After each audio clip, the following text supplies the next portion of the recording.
for the community, the families.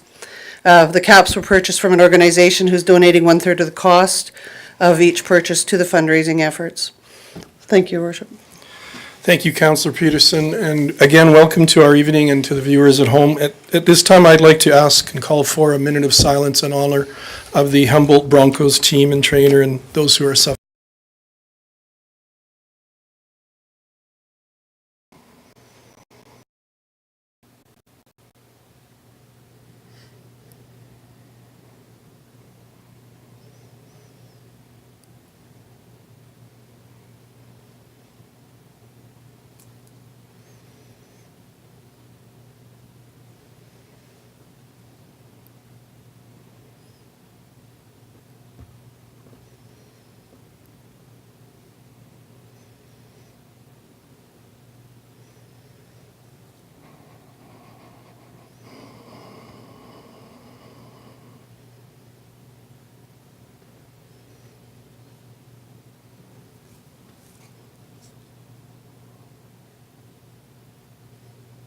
Thank you. Your Worship, just in light of, before we vote, to just also like to say to our community that this council is sends their prayers and best wishes to all parents and all families and teams who travel, and hope that they know that we send our prayers with you, that you stay safe. Thank you, Councillor Peterson. You've all heard the motion concerning the letter to the three bodies. All in favor? Thank you. Are there any other emergent items coming forward from any of the councillors? Yes. Councillor Bauer? I have an addition to the agenda. I'd like to add under 10 point, sorry, under urgent business for 7.0 or 7.1, the Slater Road Airport, GNS Airport conveyor and laser fab. Okay, thank you, Councillor Bauer. Thank you. Are there any other items? So I'm looking for a motion to confirm the agenda as amended. Councillor Councillor Corbeil makes that motion. All in favor? And that motion is carried, which brings us to delegations, and our first delegation concerns George Freeman School, and we have tonight the principal of the new school, George Freeman K-9 School, Mr. Wayne Funk, if you'd like to come forward, sir. Good evening. I just wanted to take a little bit of time tonight to give you a little bit of an update on George Freeman and how the construction's been going. Oh, sorry.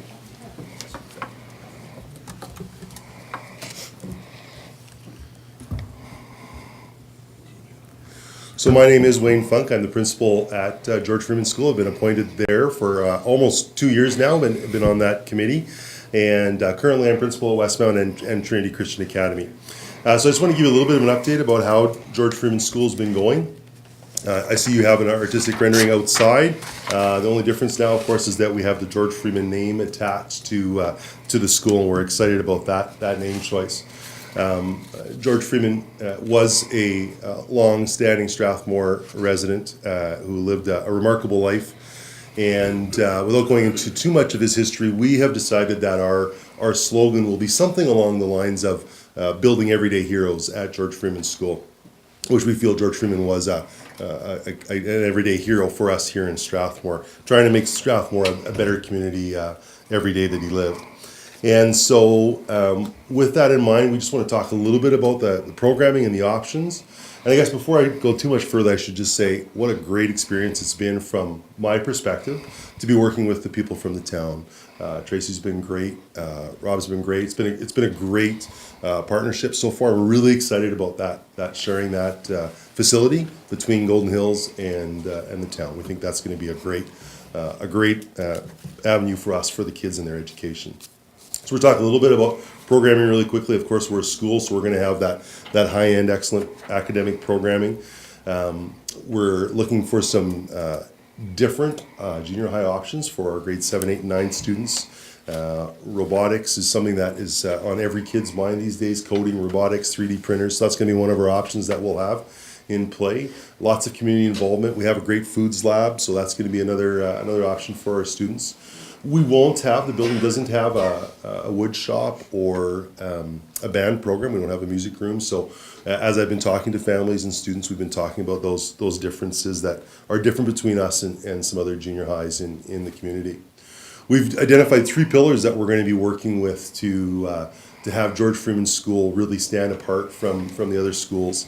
The first one is that we've dedicated one of our pillars to be an action in character for our students. So we're trying to have that idea of, with being attached to the rec facility, we have this amazing sports avenue for us, and we're going to have a sports feel to the building.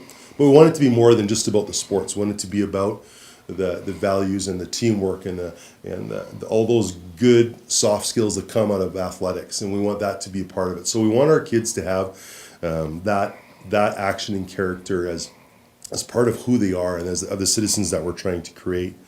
The second one is action in our world, and Mr. Freeman was a citizen who volunteered continuously to the community of Strathmore, and so we want to honor that through volunteerism and citizenship. And that environmental stewardship, he was an environmentalist before being an environmentalist was a cool thing to do. And so we really want to take that as part of who we are at George Freeman School. And we want to impact our local and global communities. It's so easy for kids to impact our global community now. And so we want to really be pushing that as we're talking through that with our students. The third pillar is action in life. And like I said earlier, with this magnificent rec facility that is attached, the Strathmore Motor Product Sports Center that's attached to George Freeman School. We want to have that active living, healthy lifestyle, fitness, sport as part of what we're doing in our school. So with those in mind, kind of that first and third pillar, you take those two together. We've got some programs that we'll be running this year.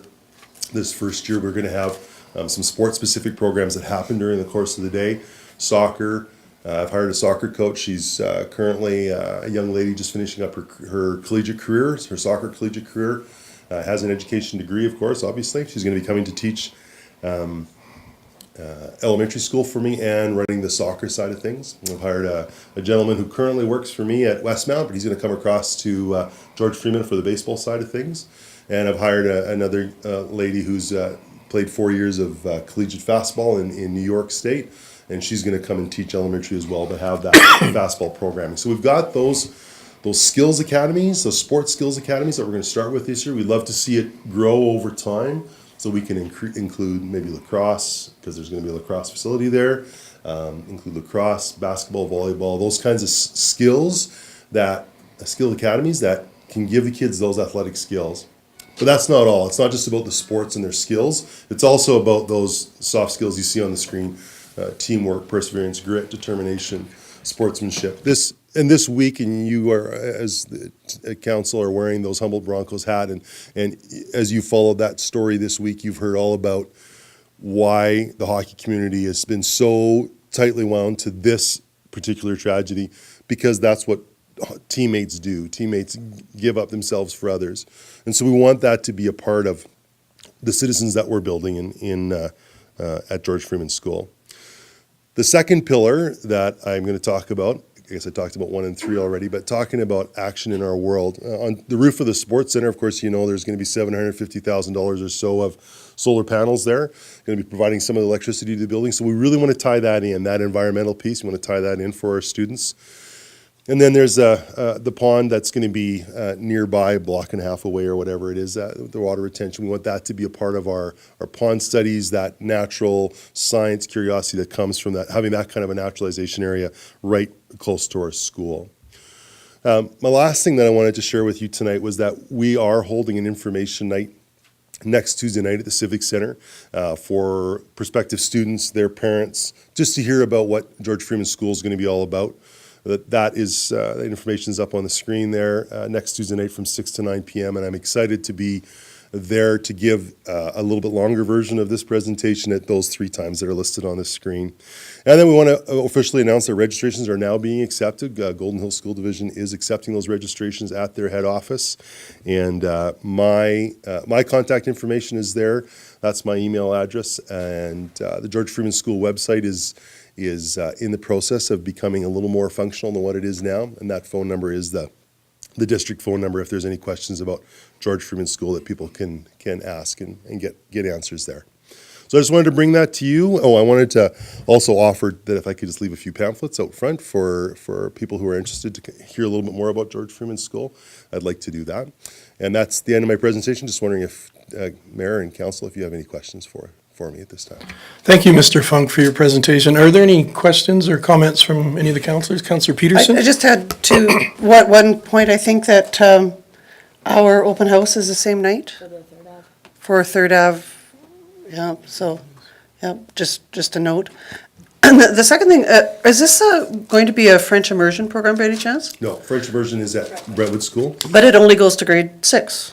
True. So we don't have any other French immersion? So That's that would very be something that disappointing. we'll build into as the Brentwood students get to grade 6, then I guess that would be a possibility for us at grade 7, but they're only going to be opening up, I think, the grade 3, I think, for French immersion at Brentwood District, because they're growing year by year. One of the things when this council takes a very, very active role in promoting community at home shows, and when we were at Calgary, we had tremendous interest this year, and we had the real estate community helping us, and they were very avid. And one of the things that was a huge barrier was a lack of French immersion. It was a significant barrier. Okay. In terms of language programming. And, you know, we're extremely proud. I think all of the schools in this community do a great job of building community, and I'm really happy about your environmentalist approach. We're looking for a school, actually, town council's looking for a school to take the lead on leading environmental projects in the community, such as cleanups and those kinds of things. So we look forward to working with you on that, and I really hope that we can build that into the community. And if there's something that we can do to continue this partnership in relation to that, to build community, it would be really worthwhile. For sure. I'm sure we can. Thank you, Councilor Peterson. Councilor Montgomery? Thank you, Your Worship. I just wanted to ask about the solar panels, like how much of the school's power will be supplied by those? So it's not a substantial amount. I don't want to say an exact percentage, but I'd say it's 10% or so that'll be coming from the solar panels. Okay. Okay, so it's not a substantial amount, but it is something that's intriguing to our students, and their students won't have a lot of access to the solar panels because there's a lot of technology up there, but it'll be something that the company that's installing it is also installing a TV computer screen in the school, so we can see every day how much power is being generated and how much is directing to the school, how much is directing to the sports facility. Okay. All right. Thank you. Anything else, councilors? Thank you for coming, and thank you for your presentation. Also wanted to show appreciation for all the hours you've put into to try to make this combined facility a really strong one for the community. We wish you well, and we'll look forward to the 2 grand openings of the 2 sites. Sounds good. Thank you. Good luck. Which brings us to item 3.2, the Happy Cat Sanctuary. If someone's coming forward from Protective Services? Oh, you're, okay. Thank you. And if you wouldn't mind just introducing yourselves, that would be great. Okay, Your Worship and Council, this is Michelle Shave, and I'm Barb Stefanich. We are the Happy Cat Sanctuary. We have been serving the town of Strathmore and the surrounding areas for 15 years. We have adopted 1,400 cats and kittens into new loving homes. We have also been running a trap, neuter, spay, release program for feral cats in Strathmore for 15 years and have altered over 500 feral cats. This is commonly known as TNR. Happy Cat has been supported with individual donations, business donations, fundraising, PetSmart Charities grants, and we have done 2 casinos in Calgary. Our next casino is not until the middle of 2020. Our casino money that we got last year will be depleted by the end of this month. Late last year, we received an email from the town of Strathmore just inquiring what we needed to continue our work here in town. So we've been working on kind of a plan, which is what we're presenting this evening to you. We have been working very hard over the years to do what we can with our limited resources and money. We have volunteers, wonderful foster homes, and the veterinarians in Strathmore. We couldn't have done it without their help. They've been absolutely tremendous.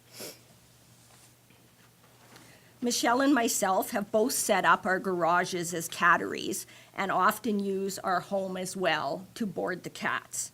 We both have spent countless hours of our own time and money to care for the over 50 cats that are in our care daily, each and every day. We both volunteer about 20 hours of our time per week.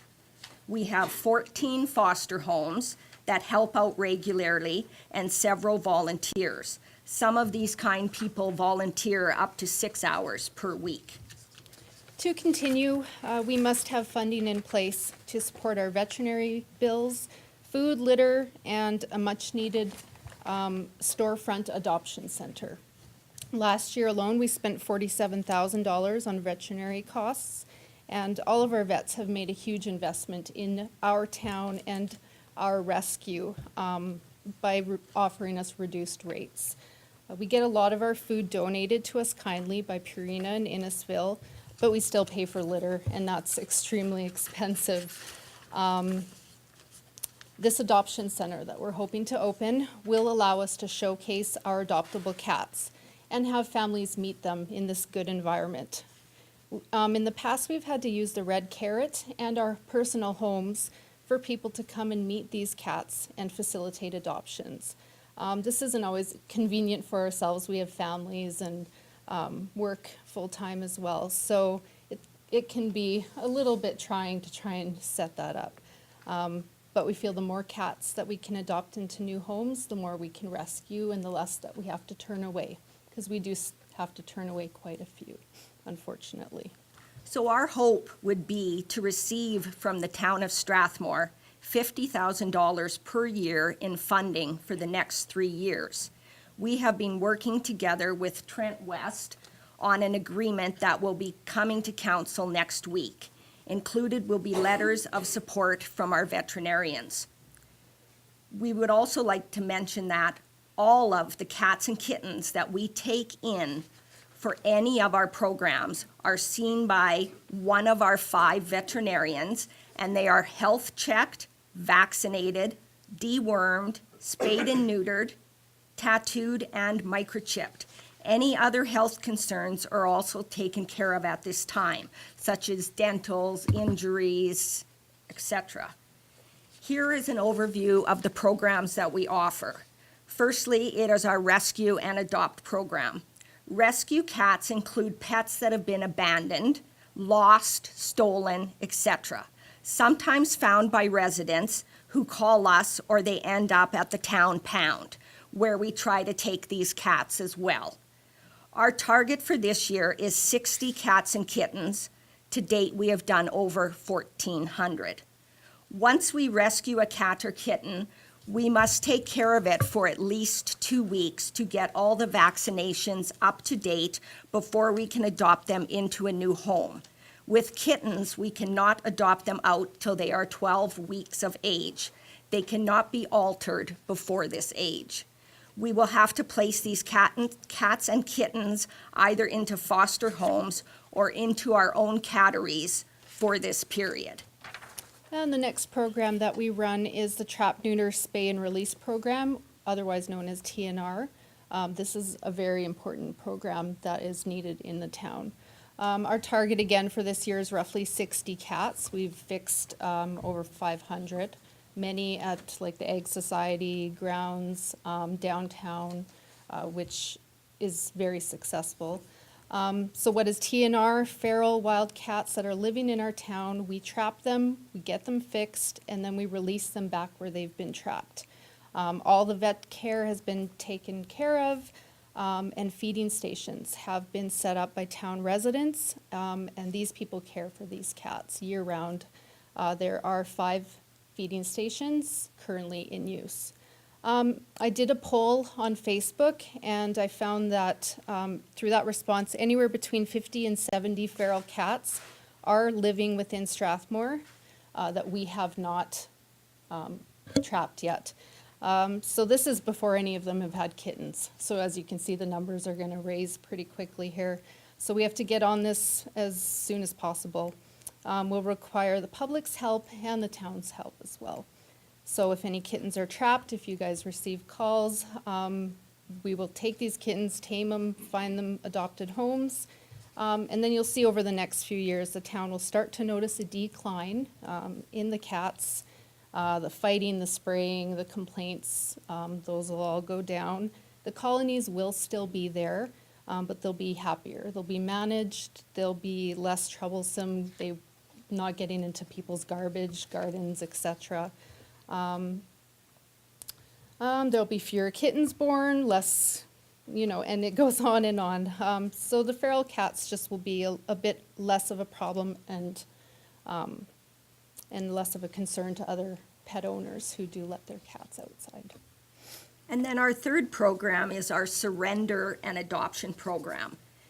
We want to provide Strathmore residents who have to rehome their cats an avenue through us. All of these cats are also seen by our vets. Our target for this year would be approximately 20. By people having another alternative to rehome their pets, it will help prevent more strays from roaming the streets by taking these cats that may have otherwise been abandoned by individuals unable to continue caring for them or leaving them behind when they move. If they can surrender them to us and be guaranteed that they're not going to be put down, we would then find them a new home. So our main goal, or our goal, with TNR, rescue, and surrender, there are a lot of variables that can either make our target numbers higher or lower. A lot depends on the health of the animals and the availability of adopters. We are confident we can find the volunteers and foster homes that we will need, but this is also somewhat of a variable. Just know that Happy Cat has been dedicated to saving cats for 15 years. We are so excited to be opening an adoption center in Strathmore. This is a big undertaking and is the next step in providing the much-needed help our town needs with the cat overpopulation. This can only work if we all work together. Thank you very much for listening to our presentation, and we look forward to working with the town in the future. And if anybody has any questions? Thank you. Thank you. Thank you for your presentation. Councillors, are there any questions or comments? Councillor Peterson? So I really appreciate this. It's stunning to me to see these numbers, to see the 1,400 over 15 years, approximately 93 cats per year, and thinking about how we've been able to sit back and just do nothing because you've been doing it all. It's quite shocking to me that this has been happening. It's humbling. And it came to my attention, the challenges that you're facing through our bylaw, when they said they can't continue to do what they're doing. That I found that very concerning, and they were so appreciative of what you already do. And when my sister was Deputy Mayor of Innisfail, and they have a relationship through and know about you, and saying, I can't believe that you have this. I wish we could do this. We can't get anybody to do this. So it's really remarkable. I look forward to it coming to council. I'm amazed at what you do, and I've lived long enough in this town to remember what it was like before, and it wasn't nice. No. It wasn't. Thank you. Thank you. Thank you, Councillor Peterson, and thank you for presenting tonight. We'll take this in as information and we'll discuss this further. It will, if I could turn to Legislative Services, will this be coming back to the next public meeting? If council so chooses, yes. That's what you said, right? It's coming back to council next week, the actual plan? Yes. Okay. Well, thank you very much for presenting and giving us the information. And again, to echo Councillor Peterson on behalf of council, thank you for all your time and efforts over the years to help these cats and to try to alleviate the situation in town. As Councillor Peterson was saying, it's invisible. I've never noticed it to that extent, but obviously it is a problem. So thanks again. Okay, thank you. Thank you. That brings us to confirmation of minutes, the minutes of the March 14th, 2018 Committee of the Whole meeting. Oh, yeah, we can't do a motion. We need a motion. No motion for that, right? Okay, thank you. If I could just remind people in the audience and those watching, this is the committee of the whole meeting where it's more informal. It's information collecting and gathering and questions being asked by council to get more knowledge. Typically, there are no motions in this unless we do something called rise and report, which I deathly fear. But we do have a situation where we're taking in information more than anything, so it's a bit more informal tonight. Item 5, unfinished business. We Your are, Worship. sorry, Count. Yes, before we move into committee, though, Okay, Your Worship. sorry. I must apologize, because we did miss adding an item to the agenda. So if council so chooses, administration would like council to add another item to the agenda under item 6, which would be 3rd Avenue.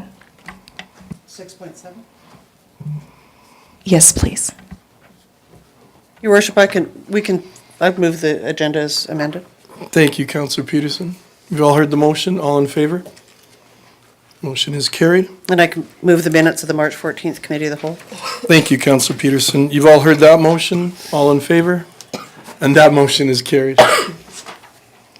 Which brings us to unfinished business. We have to move into Committee of the Whole. Oh, sorry, we need a motion to go into Committee of the Whole. So move. Thank you, Councillor Corbeil. You've all heard that motion. All in favor? And we're now in Committee of the Whole. Thank you. Item 5, unfinished business. No unfinished business, Jen? No, Your Worship. Thank you. Item 6.1, items from administration, 6.1 waste bins, which is found on page 13 of your handout. And I believe, Mr. Fisher, are you speaking to this one? No, if I may. Your Oh, Worship. who is speaking to this one? First, I'd just like to introduce Doug Legore. Doug is going to be taking over all the waste streams, all the files relating to green, black, potentially blue carts and recycling. We're making it a special purpose project. There's a lot of work to do on it. So I'm pleased to introduce Doug. Some of you already know Doug from past experience, and Doug can bring some very good experience to our program. So I was just going to ask Doug to say a few words tonight, and just to hear any issues about the overall project. And then we would propose we come back in a few weeks with some of our new findings, because we've been learning a lot. Myself and the mayor went and Dave had a very good session with Waste Management today. It was very positive, and I think we could maybe have a more fulsome discussion in a few weeks. So, Doug, do you want to say a few words? Thank you, James, Mr. Mayor and Council. I have experience in waste programs in the community. I was previously city manager in. We implemented the black bin and the green bin program, plus a recycling program. We didn't use the blue bin, though. We used the blue bag. I've reviewed what you've done here to date. It's all achievable. We'll try and meet the deadlines that you've put in place, and we'll get on that right away. The issue you had with wheels on black bins is not uncommon. That happens typically when it's first rolled out. And hopefully we can prevent that from happening with the green bin when it is rolled out. It seems to be a challenge for some reason. But everything I've looked at to date looks good, and we'll do what we can to get everything on time. Perfect. With that, I'm prepared to answer any questions the council may have. Thank you and welcome, Mr. Legore, back. We've had experience with you before. We got to know you a little bit in previous years. Councillor Montgomery, did you have a question or comment? Thank you, Your Worship. I just had questions related to the proposed blue bin program. So if you want, I could send these questions to you, or if you want, I could read them now. Yeah, just send them to me if you would. Sure. And you can do that through legislative services until such time as an email is set up for me. Okay. Just come on board today. Okay, yeah, because I would appreciate answers for all these. And we'll get so. back to you right away with them. Thank you. Thank you, Councillor Montgomery. Are there any other questions for Mr. Legore? Okay, thank you. Once again, welcome back. Welcome to our staff again. Thank you. Item 6.2, municipal management of cannabis on page 15. And I believe Mr. Fisher is speaking. Infrastructure and Development Services. Welcome. Thank you, Your Worship, members of council. This report does not attempt to be comprehensive. It deals exclusively with amendments to the land use bylaw to enable cannabis retailing to move forward. The report outlines what the federal government has done, what the provincial government has done. It looks at Calgary's situation. It talks about the separation distances that Calgary is looking at. Well, no, sorry, we correct that. The separation distances that Calgary has enacted. They've done their bylaw in 2 steps. They have enacted the separation distances and the definitions and passed that bylaw. What they have not done is enacted the second bylaw, which tells you which districts it's allowed in. So they've given that second reading, and the way it's scheduled to work is that if June 7th comes and the Senate has enacted the Cannabis Act, then that bylaw will take effect. And I would suggest that if we go down that road, we do something similar, because otherwise we might be in contravention of the criminal code or something.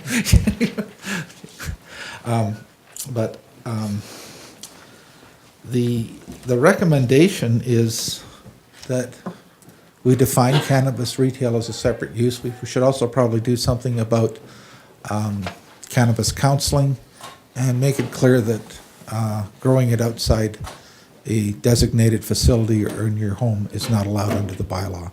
We're getting a fair amount of pressure to allow it, in industrial bays, in commercial buildings, because the landlord or the tenant may not agree with it. So I think that would currently be contrary to the legislation anyway, but I think it would be supportive, to our staff if they said, well, we've made a conscious and deliberate decision on it that's in alignment with the federal and provincial legislation, you can't do it. The other thing that I would just like to point out to council is a little bit of the history of this type of legislation in the province of Alberta. Some of you may remember the days of ladies and escorts and men only, and where you had to, go to the liquor store and sign out a ticket. Well, prior to about, I'm going to say 1980, the province was heavily involved in the location of all liquor stores and bars and licensed restaurants. Typically, you couldn't have a window in a bar. That's why the old hotels are all bricked up, just about anywhere in Canada. That changed significantly in the late 1970s, with the result that the province said, look, you municipalities through your land use bylaw, you regulate the where they can go, how big they are, matters related under the land use bylaw. We'll deal with the matters under provincial legislation. The current situation that we have right now is our land use bylaw does not distinguish between a bar and a licensed restaurant.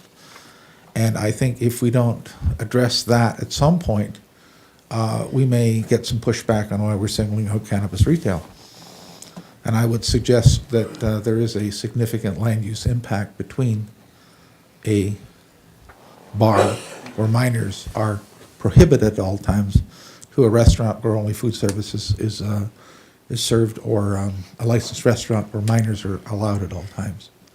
In my experience, it's not so much what happens in the bar that causes the issues with the neighbors, it's what happens in the parking lot after the bar closes or after somebody gets kicked out or whatever.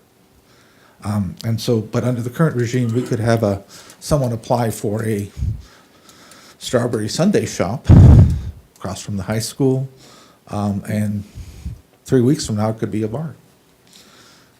Alternatively, we could have a 600-seat, 300-seat warehouse, an old furniture shop, maybe a bingo barn, something that we approve it as a development permit for a buffet, and 6 months from now, due to management change or change of philosophy, we've got a 600-seat bar.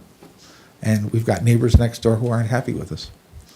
So it's just a cautionary note. It's something that I will be bringing forward in the new land use bylaw, but I thought I would at least mention it to you so that we can at least be seen to be dealing with these things sort of in a consistent fashion. One of the key reasons that I recommend that we do define cannabis retail as a separate use in our bylaws, that it doesn't create the misperception that this municipality has nothing to do with it. I've often heard that said about bars and licensed restaurants. It's got nothing to do with the town. It's the provincial government. In fact, it's our land use bylaw that consciously or inadvertently made that distinction.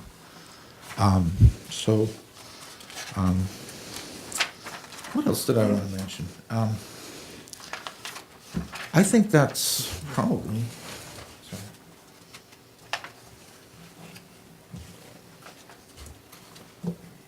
So currently, our land use bylaw addresses liquor stores, licensed medical marijuana production facilities, and childcare services, but it doesn't distinguish between those three types of restaurants or bars that I've talked about. Staff recommendation, or at least my recommendation at this point, is to try and achieve a reasonable and consistent alignment in the new land use bylaw between matters that risk land use conflict. For example, distinguishing bars and nightclubs from licensed restaurants or food service, recognizing that Alberta Health Services and the Alberta Liquor and Gaming Commission supports municipal regulation. If we rely on the province to regulate the separation distances, I suspect we're going to come under pressure for doing something at the local level, because they haven't been exactly explicit, but they've hinted pretty strongly that they're going to be very, very busy in the next year dealing with 250 licenses, and they don't want to deal with municipal de facto development permits, I guess would be one way of putting it. And it also reduces the risk that over time that this will be regarded as a provincial responsibility rather than a municipal responsibility. And I do suggest that we have some clear separation distances between them and schools and other facilities. Key things are, I'll be bringing forward, I would recommend that I bring forward a bylaw that deals with cannabis retail, probably in two parts, the separation distances and the definitions. And I think we may have to do something with some of the other related definitions, like education facilities. There seems to be some misalignment there. There are, and deal with the preventing the growing of cannabis outside designated areas. There are other bylaws that will likely need to be adjusted at some point, especially the smoking bylaw, because it only talks about tobacco. And we might want to consider business license fees to offset some of the costs of the town currently. And this is perhaps the other reason you want to distinguish between bars and licensed restaurants, is that our business licensing bylaw is not a regulatory bylaw. It is essentially a $100 fee, and that's it. So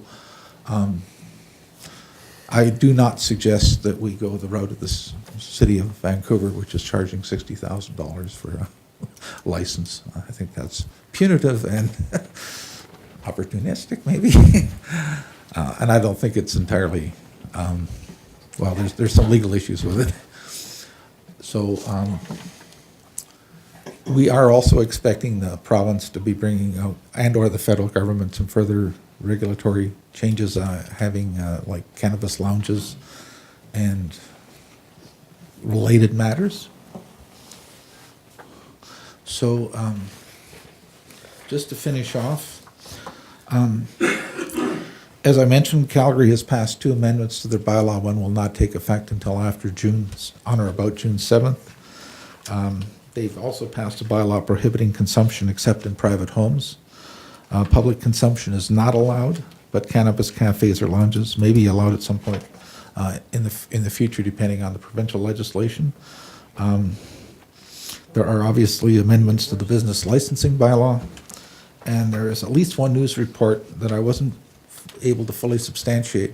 The news report suggested it was federal legislation, but I suspect it's provincial legislation because they talked about separation distances from provincial parks, and I don't think the feds do that. But there's about restricting consumption within, say, 20 meters of a playground or public sporting and recreation events and 9 meters of trails. So that's Thank you, Mr. Fisher. And just before I go to councillors for any questions, just to let the public know, I went to a mayor's caucus last month, and one of the things that came up in the discussion and in the lecture session was that municipalities have no opportunity to opt out of this. We all have to go along with it. So what was told to us was there are 3 ways we can approach it as municipalities. We can limit the hours of operation, we can look at business license charges, and we can also look at the setbacks or the locations of the retail stores. That being said, they told us that we could not do anything that would be seen as punitive or unfair. So coinciding with what you said about Vancouver, that we are really limited as far as municipalities go. We cannot just opt out, that it's a federal thing. So I just wanted to get that out there. It's Councillor Peterson. So in relation to that, because I've certainly been listening to the debate between the former MLA, I forget his name, Lindsay Blackley, and Dr. Brent Friesen. I've been listening to that debate that's been in the news. And they're suggesting, the previous MLA is suggesting that Calgary's actions are punitive. That their second, this, that you're talking about, that they will disallow any public use, and they don't have any, there's no lounges, and so only in your home, which is fine, unless you live in an apartment building, or you're renting, and there's a no smoking, whatever.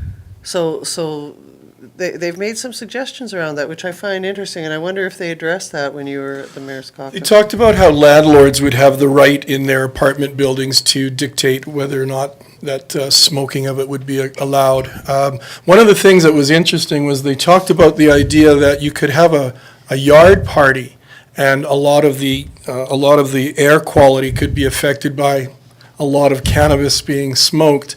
And so they were actually talking about how that can infringe on the neighbor's right to enjoy their property, and that there actually are devices now that can measure the THC content in air quality. So that's going to be something on the horizon too, I guess. Yeah. Councillor Montgomery and then Councillor Sobel, I think.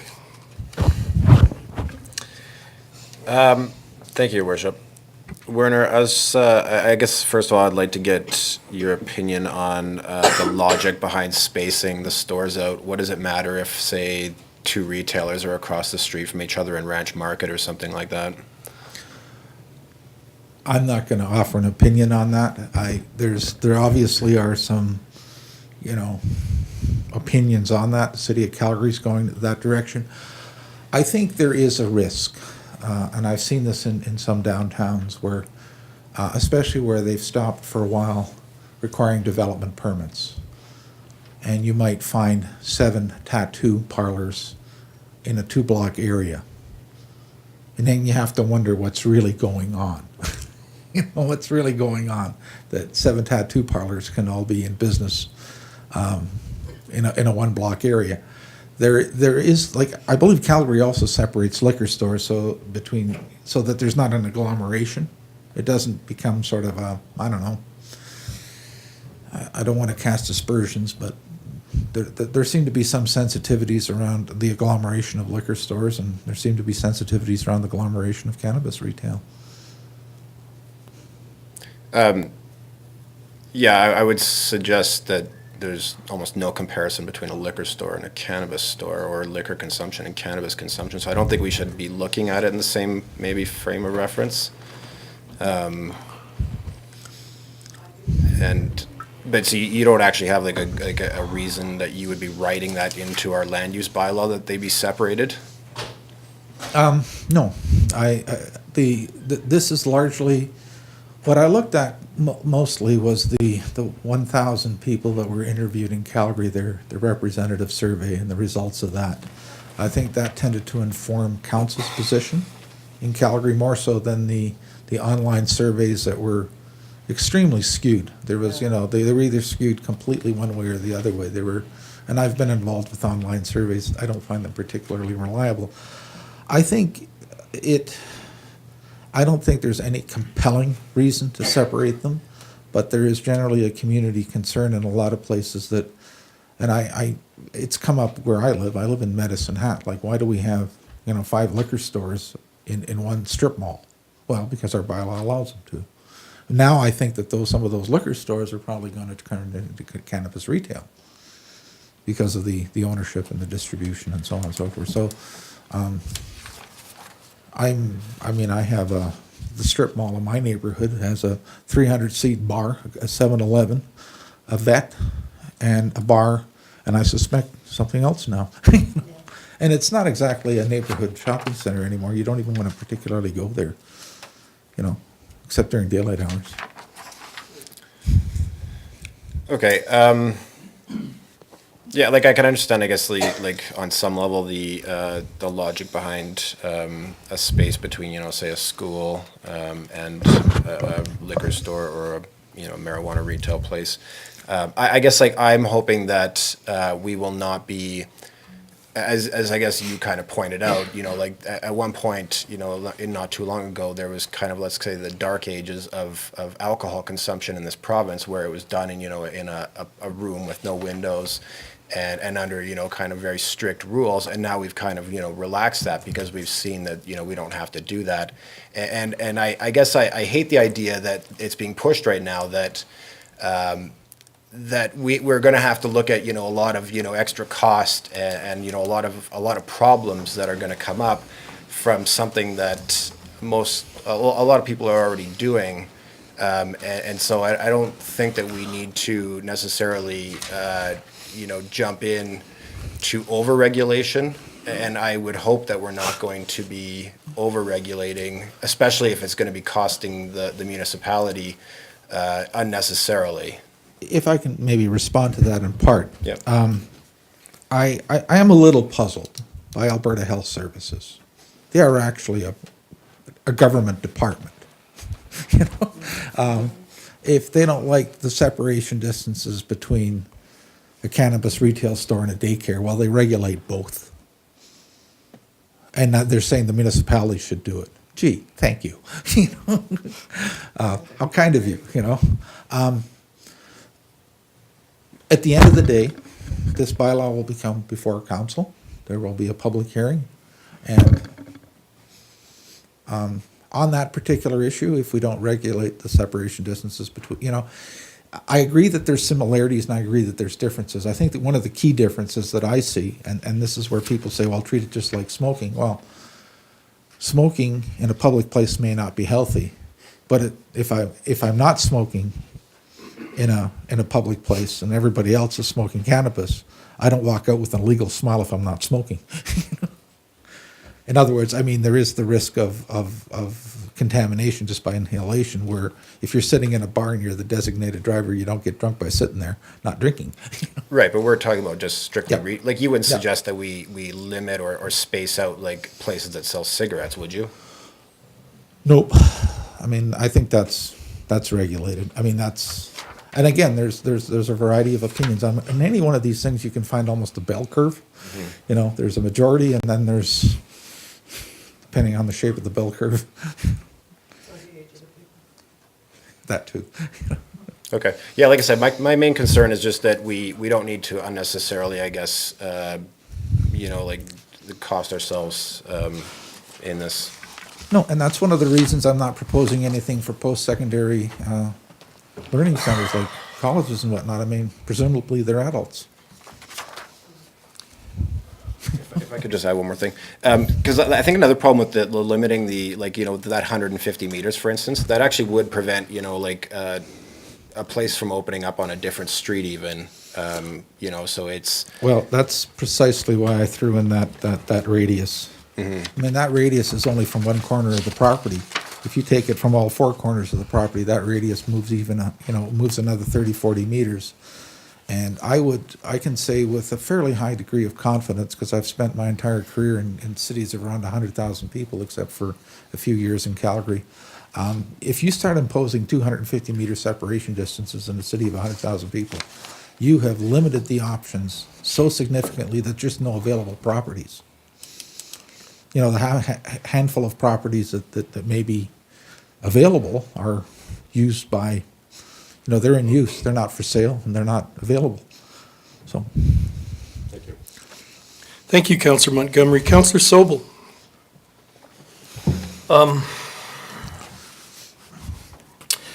Well, I guess I'll start with a concern that I have, that we're focusing our decisions here based on information that you've received out of the city of Calgary. And I guess my question would be whether or not there's been any consultation with our residents. As I stated in the report, we have not done a public consultation program. Very concerning for me, because I raised this issue 18 months ago with administration at the time, saying this is coming, we've got to get ready for this. And it's a little late now because, as you know, this is just around the corner. I think it would have been really helpful for us as a council to have learned what our constituents' views on a lot of this are. Myself personally, I am interested in seeing some distance between cannabis stores and schools, public schools, not secondary. I agree with you on that, on secondary, but on public schools. And I'm very much in favor of for the very reason you just talked about in regards to inhalation without consumption, in regards to public use of the product. May I just clarify at one point? I Sure. suggested there be no separation distance from post-secondary. Yes. Yeah. I'm sorry, that's Yeah. what I meant as well.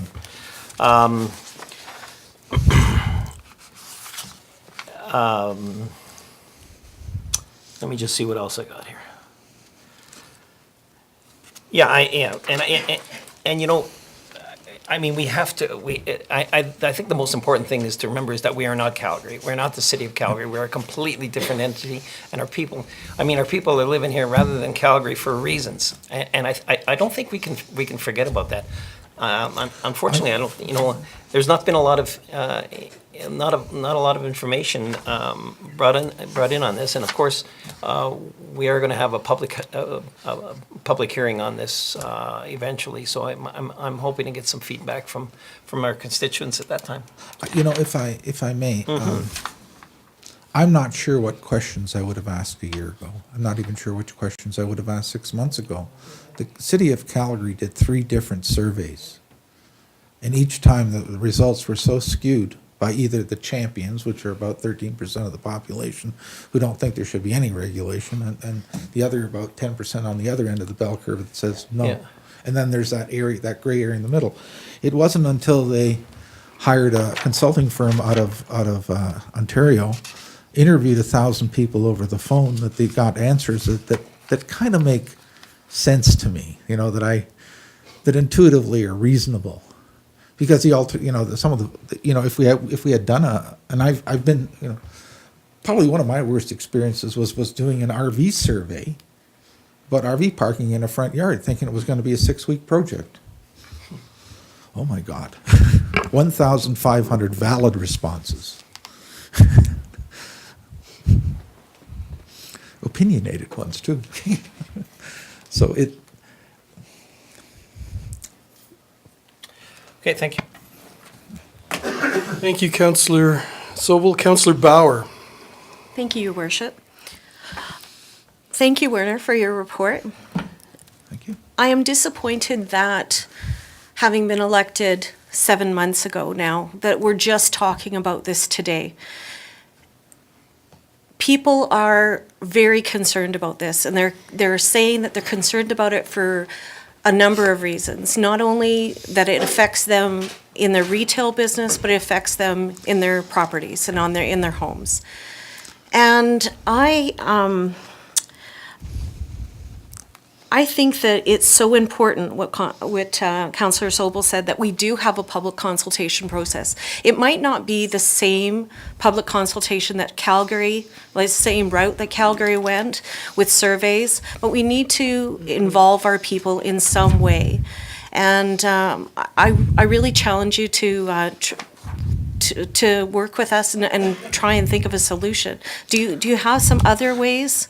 You know, if I may be perfectly candid, Your Worship, this report was 2.5 days. I'm behind on all kinds of other work that is starting to cause some stress, quite frankly. water bylaws, land use bylaw. The provincial government enacted the regulation on February 20th.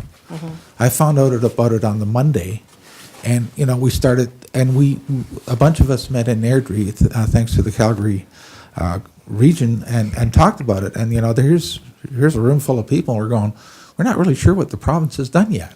So it would be, I hear you loud and clear, but I really don't know. I mean, we can ask some general questions, but when it comes back down to it, we didn't know whether the province was going to institute separation distance or not. And so now that we know what they're doing, I think they've made it kind of clear that they would, if you don't do something, here are the separation distances, but we really should do something about it. Well, we have a school downtown now, the storefront school, and I think that that's going to really impact, it's already making an impact on businesses that are close, that the kids that are coming out of the storefront school are smoking in front of businesses, and there's a vape shop on the other side. So I do see potential issues in our downtown core. I've been a little bit out of the day-to-day stuff for about a year. The storefront school, we're not talking about Bow Valley. Next to Okay, FCSS. sorry. James, did you want to weigh in just for a second there? I may. Thank you, Councillor Bauer. Thank you. This is an extremely complex issue, and I think the learnings from Washington State and Colorado when they came open was to proceed very cautiously. Do not rush in with regulations quickly. We certainly, this is preliminary. I think myself and we agree, we need to find out what the community's threshold is, and to take your point, to have some public consultation is valuable. It's not, as Werner said, the opinion is really extreme. I think what we could do, if I may, is we could host a forum next month. It would be a quick one, but it would be at least a start to engage. But I really recommend council not move too quickly on this subject, because the learnings, as I said, from Colorado and Washington State was they wish they did not move too quickly. We realize the feds have come through and the province has come through, but I don't have confidence that they really have thought through what this is, and this is one of the reasons why they've just said, well, local government here, you deal with it and you go and do the regulations and you just figure it out. Well, thanks, guys. It's another form of downloading without any money attached to it at all. I'm very caught, and I think that's one of the reasons why Vancouver has gone to taking the approach of the 60K, is because they've said, yep, we need to take the time on this. I don't think they're doing it to be punitive on purpose. I think they're doing it, as I understand it, to slow the process down and so give them time to get into it. And I do recommend council proceed with caution on this. It's a very divisive issue, and I think it's very tricky.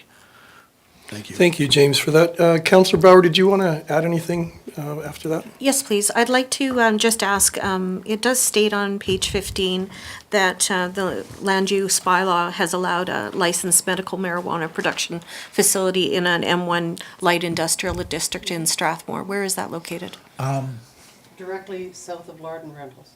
There are Phoenix sites. Graphics. So where Phoenix Graphics is, right Across. on the south side. Okay. Thank you. Thank you, Councillor Bauer. Councillor Corbeil. Thank you, Your Worship.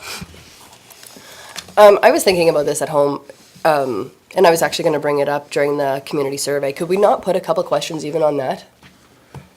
On the community survey questionnaire? If I may, I think we could, but I think this is such a contentious issue that I think it might get lost. We can. Why would it get lost?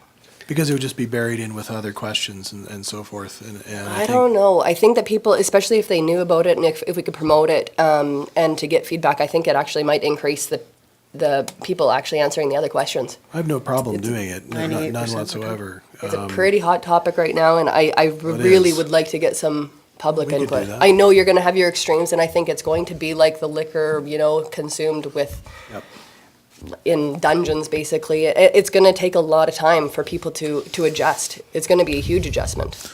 Yeah, We and I- certainly could try it. I think if I may, I'd like to take some time, if we're going to do some developing, we develop some questions to get some, so we can start to develop some bench lines. There's some good ones out there. Yeah, there is some good ones, and we can develop some statistical validity behind it, because as Werner said, when people answer at different times, we can get really skewed data, and we may still get skewed data. But that's a good suggestion. We can certainly do something. Talk to Jen.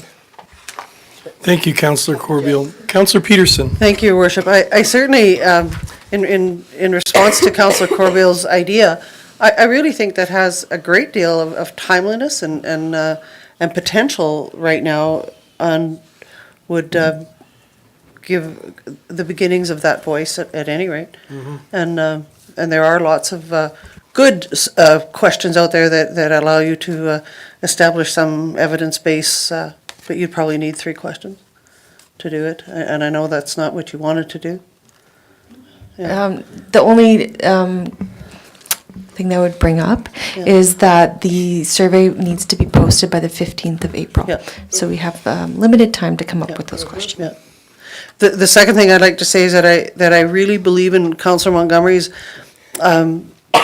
overview of being very, very cautious about the legislating process, and I really like what you've set down for us here. I have a question for clarification around that, and that is under your under the information that you provided. I want to say again, Warner, you and Mr. Roycroft never disappoint. Where it says, and this is a question I most often get, that I've most often received from people in the community. Allowing adults to grow a maximum of 4 plants per residence for personal use. And the question that I'm getting from our community is, does this mean, per residence, does that mean that they can grow it in their yard? I have no idea. I told them to ask you. Actually, that answer, I know the answer to that question, but Well, we could, when I'm it comes just having back. a Yeah, when great it comes, moment. well, it is But I something know that's it's coming being from kicked community. around a bit. I think that people who currently have medical, like there's a nuance here, Yeah. It looks like it does. and I'm reluctant to answer it, but I think that people who have the medical marijuana authorization I think are allowed to do it in their yard. I'm not sure that anybody else is allowed to do it in their yard. Interesting. But I stand to be corrected on that one. One of the things that I when I was following up from James' comment, when I was listening to the webcast from I believe it was one of he was from Colorado. I think he was he a city mayor or one of I'm not sure, but he was talking about their experience, and one of the things he talked about was wishing that they had not moved so fast, that taking time would not have made a huge difference, except in being a lot more rational and not overreacting to the processes. And he talked about the pressures from cities to towns and how, the variance created all kinds of confusion. And so taking that time, like not having to be right on the spot. And, as someone who administrated in junior and senior high schools and outreach schools for 2.5 decades, people are going to do what they're going to do. And so when we move forward on this, it has to be with that mindfulness to do the very best we can for the population we serve within the capacity we have to actually police it. And I really appreciate this. Well, thank you. I was on the City of Calgary website earlier today, and I was on some other websites just before this meeting. And some of the stuff that I read about in the Calgary Herald a week ago still isn't on the website as an update. So things, and I mean, they've got a significant number of staff and consultants working on this, and they seem to be challenged to keeping up with it. So, and the amount of confusion that's happening in that very public debate that's happening between Alberta Health, as you pointed out, around legislation and determining what that legislation is going to look like, and with advocates against what I would say is overregulation. So it's very, very confusing to see it. Just make one final observation. I'm not here to talk about the smoking bylaw, the business licensing bylaw.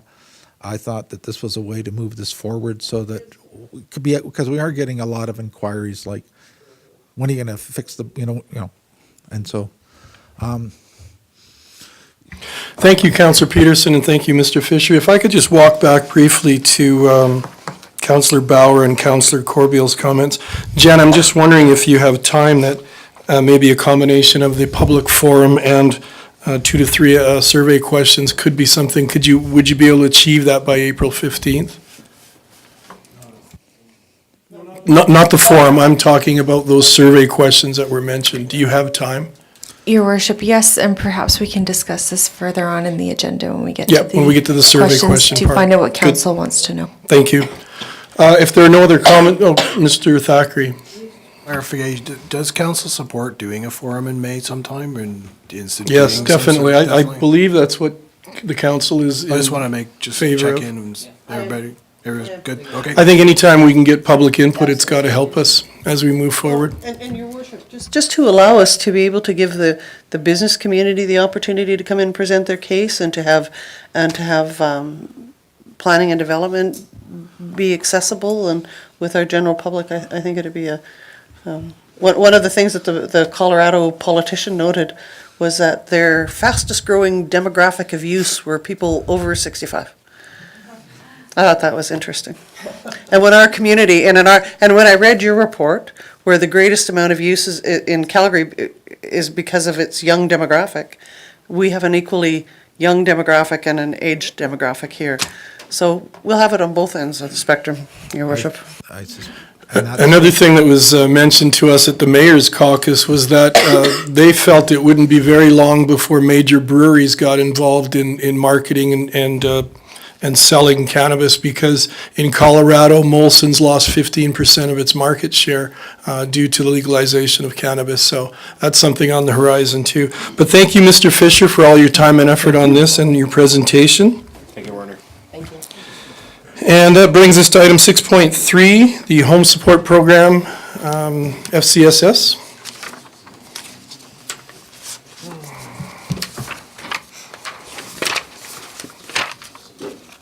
And I believe this is Tracy and Linda, or Linda, are you presenting?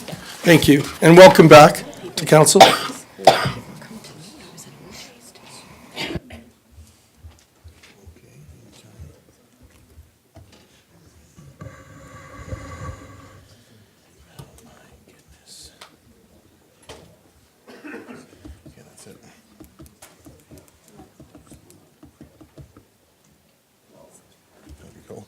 Wow. Sorry, Linda. Here, those are all yours.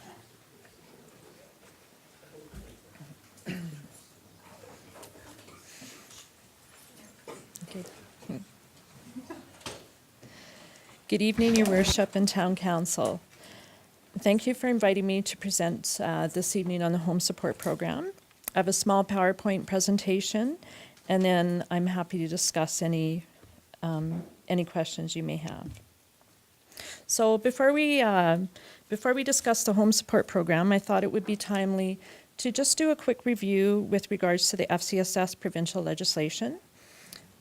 So under the FCSS provincial legislation, municipalities are responsible for providing preventative social programs that meet the needs of the community, help create resiliency in the community, and enhance the quality of life for everyone, but also specifically with respect to seniors.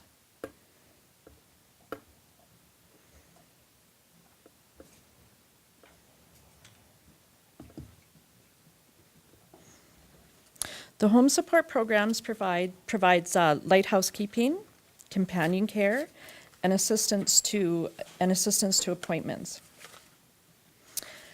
And the purpose of the program is to serve those people that are seniors, people with disabilities, and low-income people.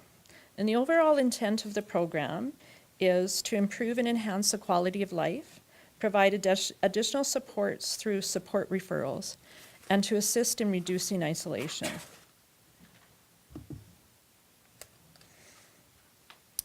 So when we look at the slide, there's a huge difference between the FCSS Home Support Program, which is non-medical, and the Alberta Health Services Home Care, which is for medical and it's medically trained staff. We have an informal partnership with Home Care, and we will be enhancing this partnership through supportive referrals and staff training moving forward in whatever way we decide to go with the program. And part of that is the supportive referrals to Home Care and Home Care referrals back to FCSS. As mentioned in the report that you received, the new home support program model aligns with several provincial, national, and international regulations and recommendations, including the Alberta Seniors and Community Supports. And one of the other ones I wanted to highlight was from the Canadian Institute for Health, which states there are many advantages to aging in place. Economically, providing help with home maintenance or home support is dramatically less expensive than institutional care.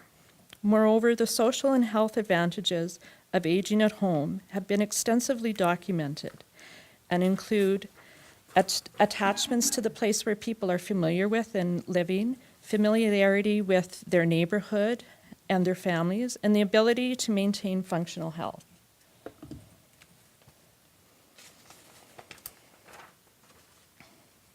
I was really surprised when I looked at the census for Strathmore and saw that approximately 30% of our population is over the age of 65.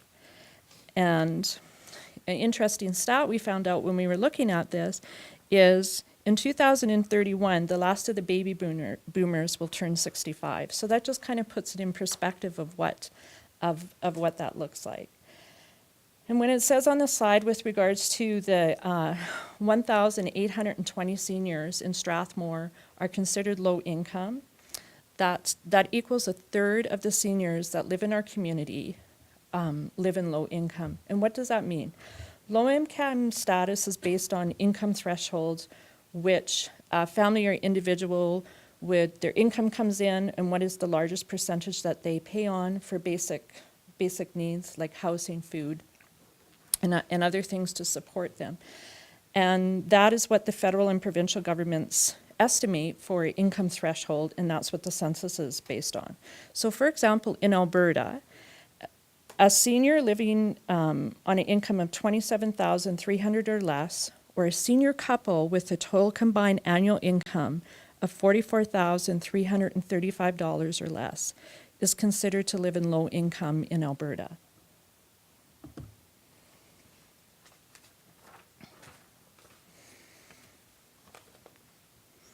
So our department was given the direction from council to review the home support program. And so what we did is we did a full program audit review and research on best practices, including financial guides, and we completed all that work in February. The questions on the PowerPoint are only some of the questions we asked during the internal audit. And this included reviewing the current program model, researching best practices, speaking with other municipalities who facilitate home support programs, and looking at long-term sustainability, including staff capacity and our community growth. In addition, research was also completed on local housekeeping services that are businesses that provide that service to people, and what that may look like for current staff that may want to become independent contractors. And when we look at moving into long-term strategic planning, including staff capacity and community growth, the current model just isn't sustainable the way that it is now. And home support best practices supports a model that is not only sustainable, but aligns with aging in place practices and prioritize working with low-income residents. And its focus also should be on the individual client needs and the individual client care.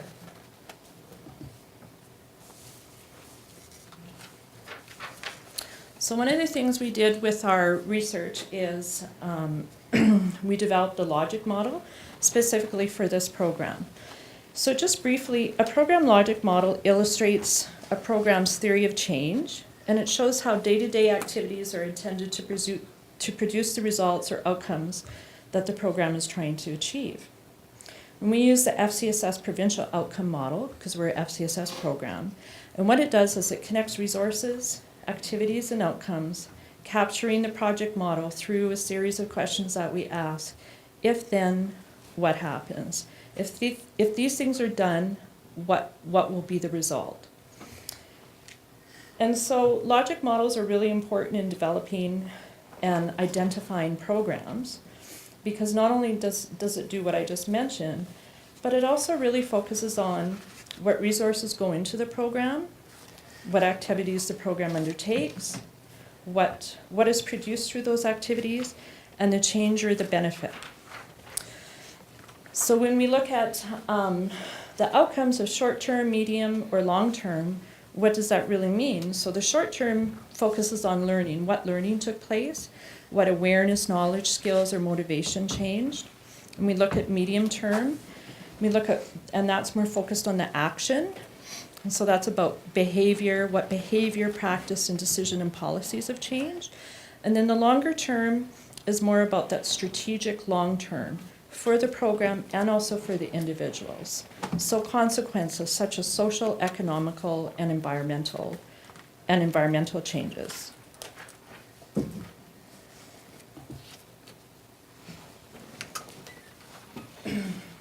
So we have three options that we're recommending to council tonight. And the first option is the service delivery stays the same.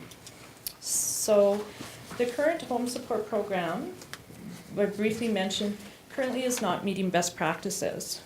And this is reflective on the strain that not only is it having on our home support workers, but also on the program coordinator and the administrative staff that have to implement the program. And in order to continue the survey delivery model at the level that it's at right now, we really would need to be able to have more staff to be able to meet the needs of the growing program. There's clients that are well over the financial threshold that I talked about earlier for the low income. And so we have a lot of clients that are way above that, but they're still continuing to receive the service. And this is what is really impacting our budget tremendously.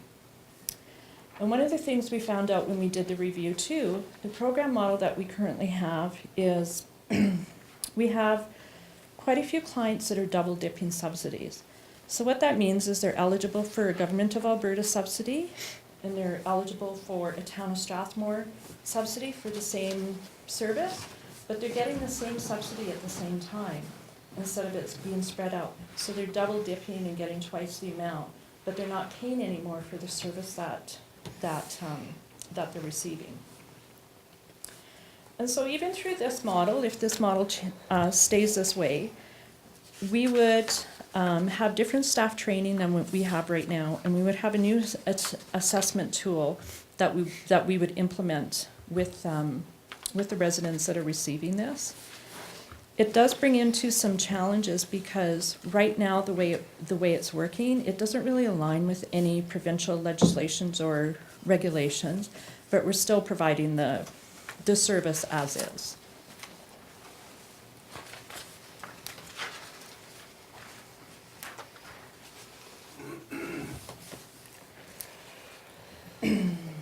So the second option is a new proposed delivery model.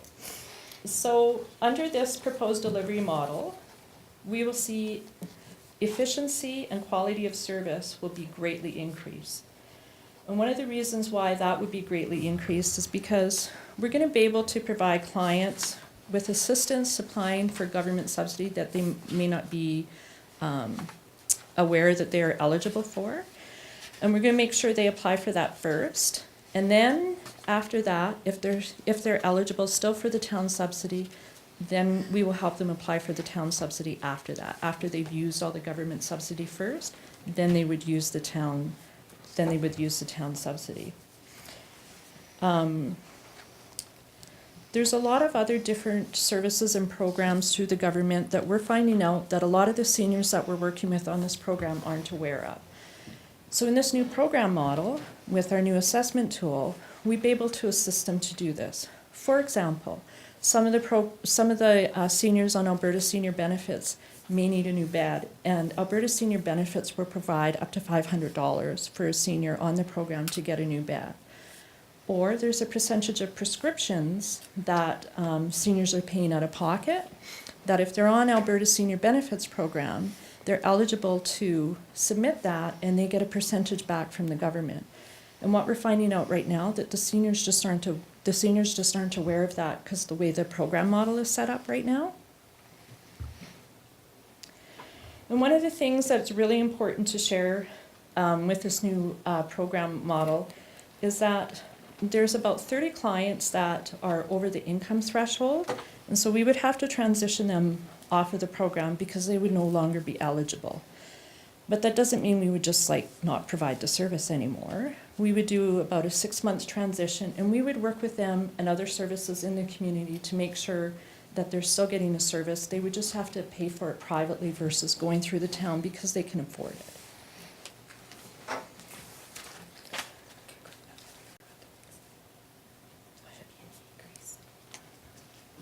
Oh, okay, yeah.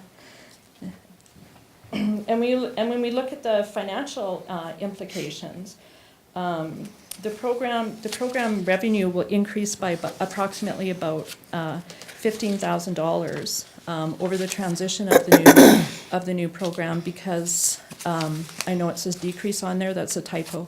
It's supposed to say increase. Because of the way the new model works, and we're going to talk a little bit about that. I'm going to give you some examples of somebody receiving the service, and then you can see how the new model compared to the old model how that would increase. And one of the additional things we're going to look at is no matter what option we decide, but we highlighted it on here because it's an increased service that people are wanting, is a companion care, and we're going to research a volunteer kind of base component care that would see if we can offset some of the staff capacity and funding that's going in and out, and kind of balancing the services that we're doing. And one of the things that this model really does, it's not only very sustainable, but it's something we as a town can be very proud of, and it aligns with a lot of different just not provincial alignments, but other municipalities that are running the program are kind of consistent in the service delivery that happens.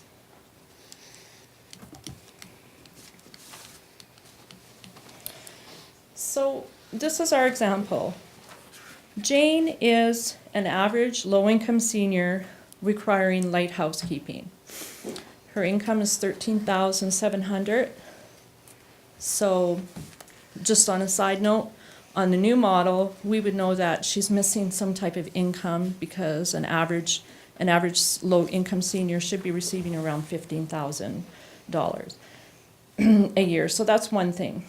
But she doesn't have any family in Strathmore, and there's no other community support. So not only does she meet the financial needs of the scope, but she also meets the need of needing that service because she doesn't have any of that support. And she's on Alberta Senior Benefits, and she is low income, so we know that she is going to qualify for the $1,200 annually from the government of Alberta. That's basic. So in our example, we can, based on the current model, Jane right now is double dipping. She's receiving 2 subsidies. She's getting the $1,200 from the government of Alberta, and she's getting the town of Strathmore subsidy, because she's only paying $10 an hour. She's only paying $10 an hour for her service. So in the new model, you can see that Jane is going to be paying more money, but she's not going to be out of pocket any more money.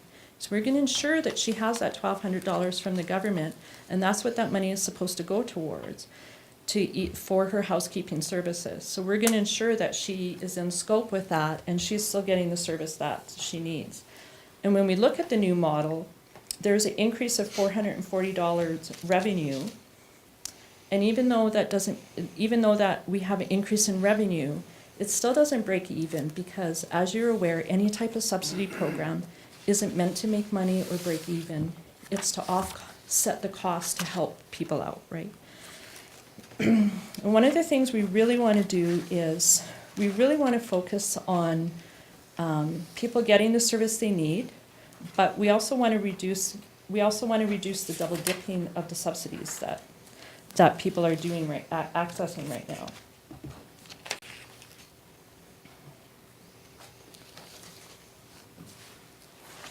So what happens if Jane's situation changes and she needs an increase in hours?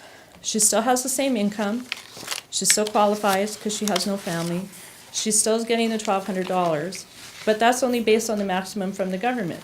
So now she needs an increase in service.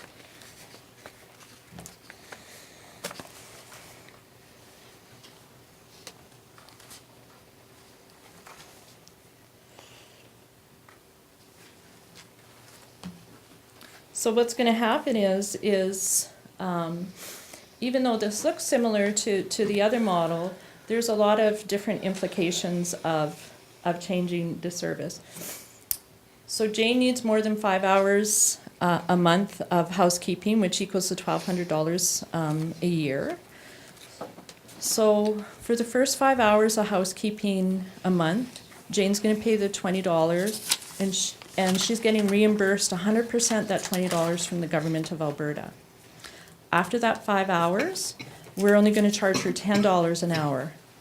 So she's used the first subsidy, she's used all that up, now she's eligible for a second subsidy because she has an increase in service.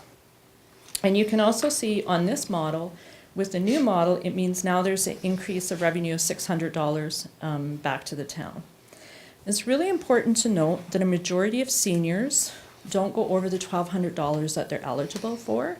So if they're needing housekeeping services and they know they're getting the $1,200 from the government, they try to work something out with that because a lot of seniors don't want to pay $1,201, right? So if they know they're getting that from the government. But on occasion that this would happen, we would probably maybe estimate maybe 5% of our clients this would happen, and it's usually a short term. Then they have the opportunity, and they're paying a little bit more for the service, but in the long run, they're still getting the subsidy. Either they're getting 2 subsidies just at different times. And I think we really need to be strong in our communication when we look at the difference of the new program, because it's just much more than a financial. It's the new assessment tool really provides the services to the clients that the program really needs to be focused on.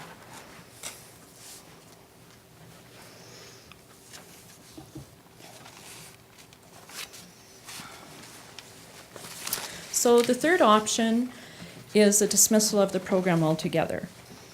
So of course, the dismissal of the home support program altogether would increase staff capacity, and their time could be focused on other areas of service. And the budget would be opened up to be able to provide additional different programs and community grants. However, if we decide to dismiss the program, it would also mean that 14 town staff would lose their jobs.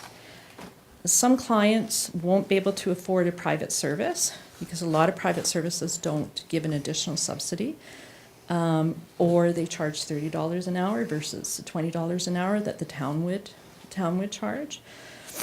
And there's not that personal connection, and also assisting seniors with other services and supports that they may need.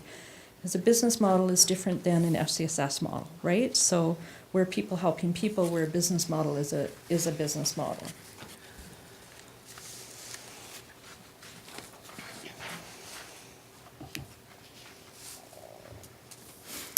So through our review, we are recommending the new program service model, but we are open to any suggestions and modifications that are recommended.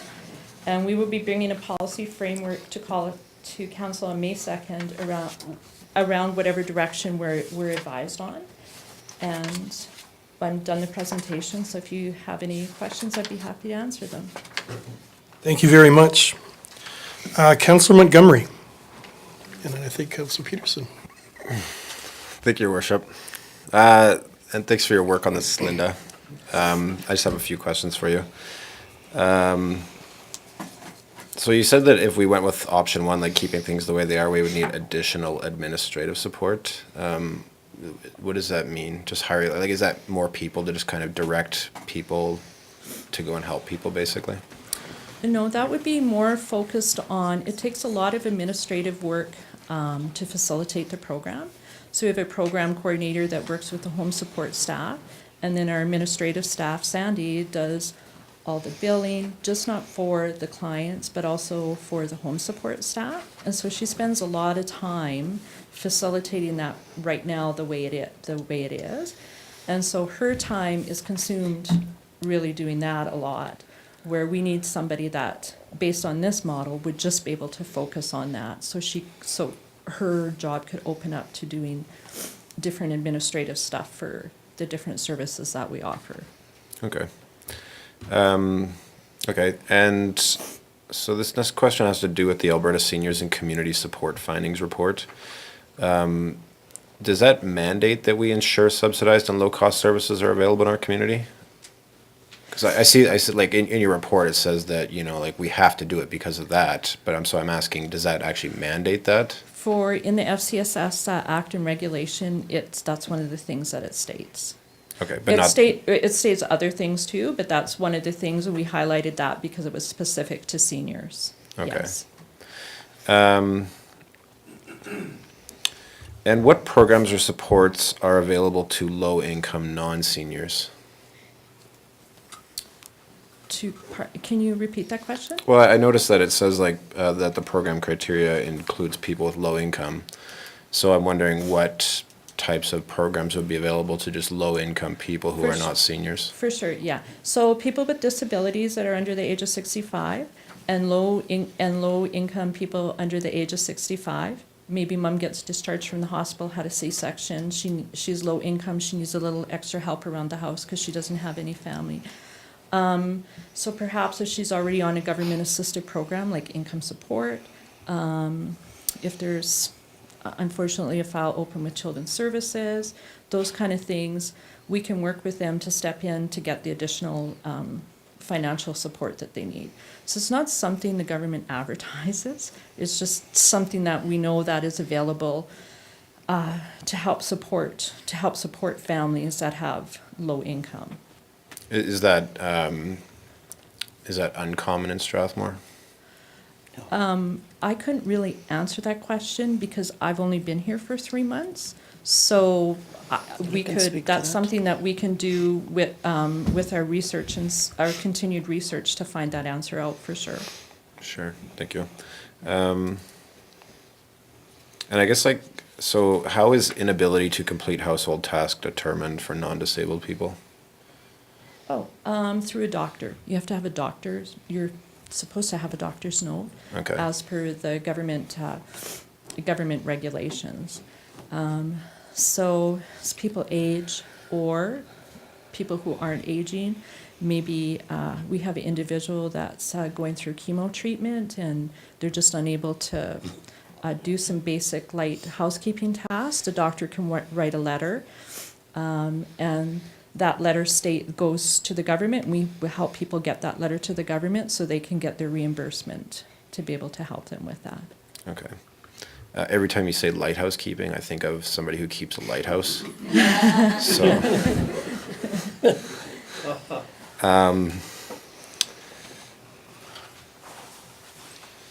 I guess under program financials, I had a question about the second option. What is so and I guess so this should say will increase subsidy by 25% in the second box under program financials. What does that mean as far as like increasing the subsidy? Like is that just like the amount we are subsidizing or we're putting in towards subsidy or something?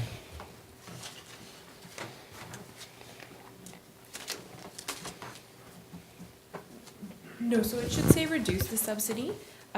Because of the eliminating the double dipping process, we'll actually reduce how many clients we're fully subsidizing because we'll be charging them the $20, which they're getting already subsidized from the government. So we're actually going to reduce how much of the service the town of Strathmore is subsidizing on the new model.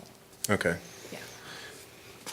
Okay, and like as far as like and just by dropping those 30 people, we'll reduce wages by 17,000 and mileage by 2,000. Is that correct? Okay. Okay.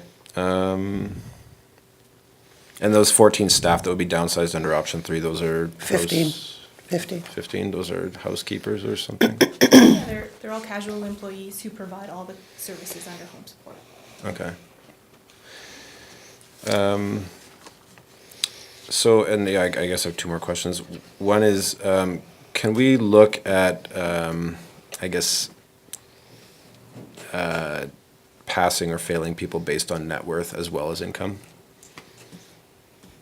Because somebody could have a low income and still be very well off. So the way that we would do it is, we would base it on the provincial and federal guidelines because that's what's recommended. And so to be able to qualify for Alberta Senior Benefits, they would already take that into consideration. So, one of the things that we would do is we would follow those regulations because some of that stuff is already put in place for the federal or provincial. So when you apply for CPP or GIS through the federal government, they look at that kind of stuff, and that's where some of the federal provincial guidelines come from.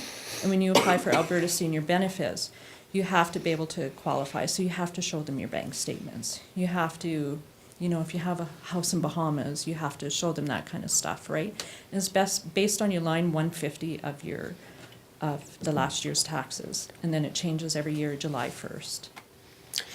Okay, but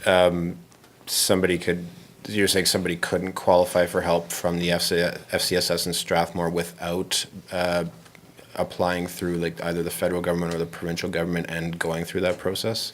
No, what we're saying is if you're a low-income senior and you're not on a federal or provincial government program, we will assist you to get on the government, federal and provincial government guidelines. And what we're looking at with the option 2 that we're recommending is that's what we would base it on, how people would qualify financially, is on their regulations. And you're saying that their regulations would encompass a net worth as well? Yes. Okay.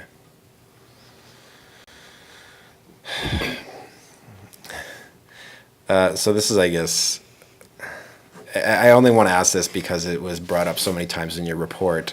You mentioned that, this all helps seniors age in their homes. I'm curious to know if you have thought about any negative consequences of keeping seniors in their homes. So one of the things we did is we looked at tried to find some research specifically based on that. And we could find one document specifically with regards to the type of programs that we provide, home support, right? So when we look at the best practices of seniors aging in place, of course it's a life cycle, right? But the percentage that we found of people actually going into supported living and then designated assisted living and long-term living is a lot less than the people actually staying in their homes across Canada and Alberta, right? I don't know if I answered your question, but. Well, I understand there are certainly positives to it. I was just wondering if you had come across any information that actually spoke of actual negatives of keeping seniors in their homes. Mm-hmm. We wanted to look at that aspect of it, and we tried to do some research to find, and we really couldn't find anything to support. We found one document that in the States but it was more talking about home care and the higher medical needs of people staying in their homes versus basic non-medical needs that we provide. So we didn't really focus a lot on the medical needs side because we don't provide that service. We provided more of the social and the supports that we do. So there may be some based on the medical part, but we didn't really focus a lot of time on that because we don't provide that service. Sure. Okay. And I'm not going to repeat, I guess, my points on that. So thank you very much for answering those questions. Thank you, Councillor Montgomery. Councillor Peterson. Thank you, Your Worship. I appreciate the report. In 2012, I just want to check with council because a couple of you will know, in 2012, there was no such program, am I correct? In 2012, this program did not exist. prior to Strathmore establishing their own FCSS program, this did not exist? No, so the municipal FCSS partnership offered this program, and when we. In a very limited way, in a not very like this. limited It was way. very limited, yes. And when we when we decided to establish our own FCSS department, the program was split completely, and local residents were brought into Strathmore FCSS. And one of the challenges and one of the reasons our program is quite skewed from best practices is there was no boundaries put on that Yeah. program, and so it's. Thank you. So I just wanted you to know that there was a different reality at one time. And I guess when I came on council, it was one of a major concern of mine. And because of my, of the work with seniors, it continues to be. And just in response to Councillor Montgomery's very good questions, I want there is privatized, community-based, in-home care in this community, run by a not-for-profit, so it also has threshold funding levels. Am I correct? Bayshore. Bayshore is an AHS funded Yes. program, and they only Yes. provide medical. Medical, and then, but that's one, but there are others, right? As well as privatized for-profit. There's privatized for-profit. There's not a really strong nonprofit presence. In Not anymore. There was Yeah, in before today's FCSS reality. took over. Yes. Yeah. So I have those numbers. And I'm disappointed that I've been asking since 2013, because I just want to know how much it costs. I want to know how much it cost. Well, I know how much it cost before 2012. I want to know how much, I know how much we get from FCSS, but I do not know the cost of this program. And it's imperative for us to move forward. This council can make no decision, no governance-based decision. We got numbers of FCSS, but not numbers on this program. I was told at that meeting that, My understanding. well, when the When we report brought came the forward. FCSS budget. I was told when that report came forward that there were things that around staffing that were not included there. So when we brought that report to council last year, we can give some really clear numbers on what the home support staff costs are for the people who go into the homes, but we were never really tracking the time spent. I know, on but we need all administrative in, staff. like, you So we understand. started- No, I understand, yeah, so we've started doing that, and that's what some of the report's based on, but we've only been doing it for 3 months. And so that's the picture that we can provide, and, So my frustration and disappointment is that after 5 years, we still don't know what it costs. Like this council, I don't know what it costs, and believe me, I've got really good records of what's come before this council. And I don't know what it costs, and I need to know before any kind of fundamental decision can be made into the future. I need to know how much it's going to cost. All in. So- I need to know how much above the grant structure. how much above the grant that we fund. So we're required to fund 20% I understand, matching, yeah. and our 2018 budget is based on us funding 35% matching. Yes, yeah, Yeah, for the overall Yes. FCSS budget. yeah. Yeah. So, And of that budget, about 75 to 80% of that budget is allocated to this program. exactly. Yeah. And so when we allocate 75% of that, then that's where Councillor Montgomery's questions become very meaningful. Because as we've talked about already tonight at this council, we also have a lot of low-income people under the age of 30. And that is proven out. Some of the data that proves that out is the existing stats around wheatland housing. Yes. And those stats are pretty compelling when we see how many very, very young families qualify for assisted living accommodation and can't achieve that in this community.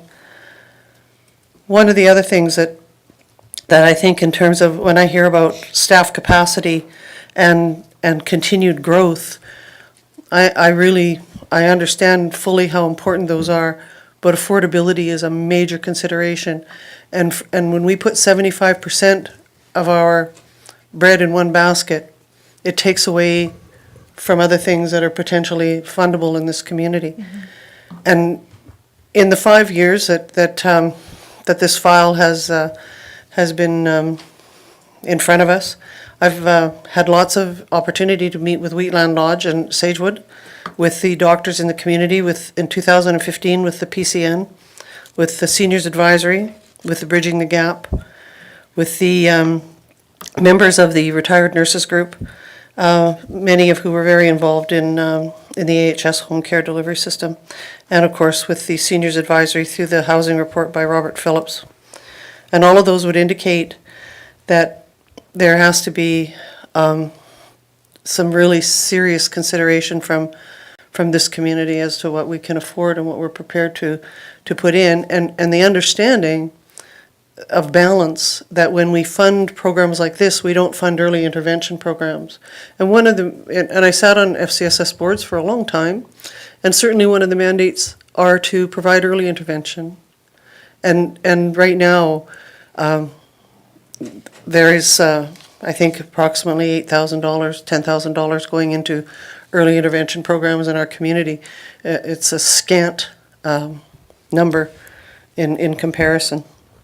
So I guess I want to see the numbers before any decision is made by this council to accept any of the options in front of us. And I want to be able to measure those consistent with those other concerns that Councillor Montgomery and other councillors have brought forward before, and to be able to balance them adequately. Thank you. Mr. Thackeray. Tracy, you and I talked about some rough numbers, but there's nothing, it's an expensive program. Yeah, and it is an expensive program, and one of the things that I think that the new model is really going to highlight is by introducing a new assessment model and better training to our staff, is we're going to be better equipped to assess the needs of the members of the community and be able to provide a more quality service for low income. Right now, because of the way the model works, is we spend a lot of our time on basic administrative work because it's to the point where it's just not manageable and sustainable anymore. And so for us to be able to invest time into helping different population groups and getting out into the community and building better relationships with different programs, is we need to free up that administrative time. Also, the assessment tool, we talk about transitioning 30 people off. That's strictly 30 people based on income. That's not based on the new assessment model. And one of the big things that we're making an assumption on is that there's people in this community who may be under or close to the financial threshold, but they have huge support systems in Strathmore. And so that also disqualifies people, because if you have two grown sons living in your basement, or your son living down the street or something like that, then you no longer qualify for the service the same way you would if you had nobody in town. And so those parts of the assessment tool haven't been implemented yet, and so we don't know what impact that's going to have on the program. Yeah. Denise's point, I think we do need a cost, a program cost, because, I think we're already not. There was still $175,000 that I couldn't see, and so that's, Yeah, no, I take your point, I do. I think we need to put some context around that, because that was Tracy's point, it's hard to do that because we couldn't measure it. But I think some raw, to your point, is to get some raw, here's what we're costing out to run this program, is what you're asking. I just want to, it is, but there's something additional to this, and it really goes back to what other councillors have spoken about, and what Councillor Montgomery talked about tonight. And that is, how do you balance off the needs of your community, and how do you establish that model? And Councillor Sobel talked earlier tonight about people live here for a reason. And one of when Strathmore switched up their FCSS process and went it alone, they went with a very, very different model.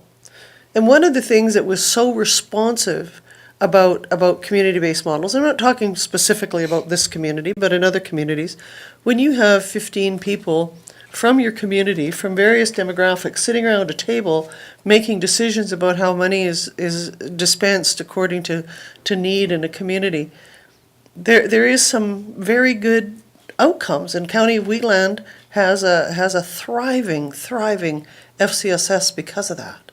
And I would like to see that. And I don't know if we can do it in our current model. I think we could. It would look a little bit different. There's certainly a multitude of models across the province. But we're running on a city model, you know, very much like a lot of large urbans do. And I'm not sure it's the right one.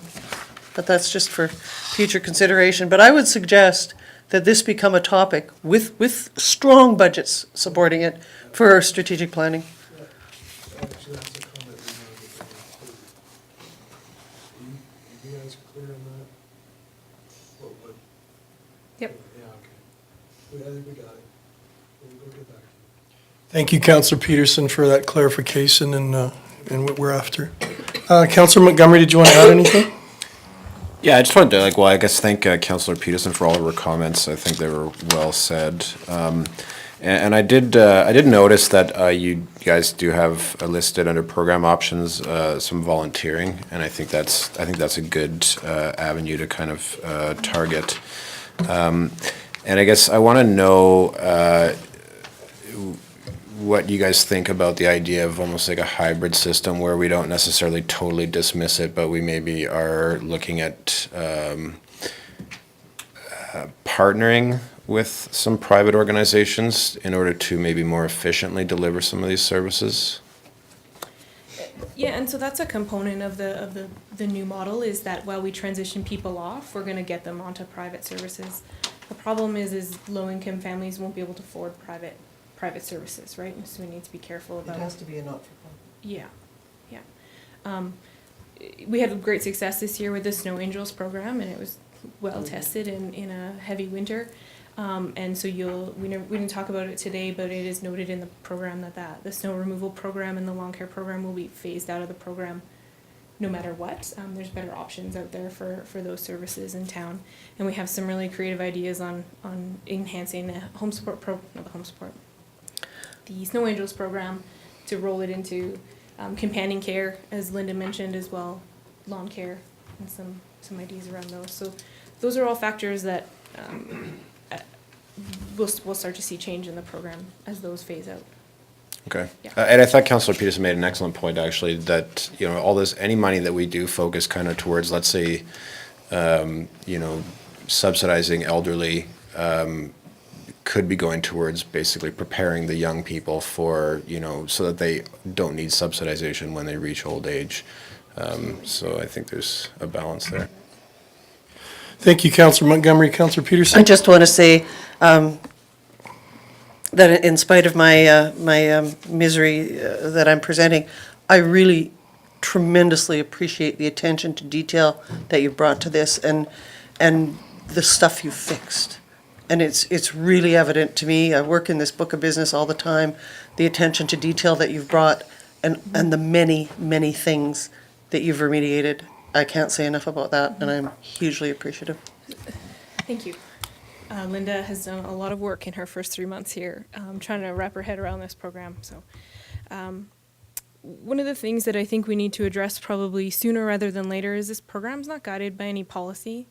And that's one of the reasons we brought it forward, is we really need to, and that's one of the challenges of the program, is there's no formal policy around it. And so it's hard for us to which is why what happened. Exactly.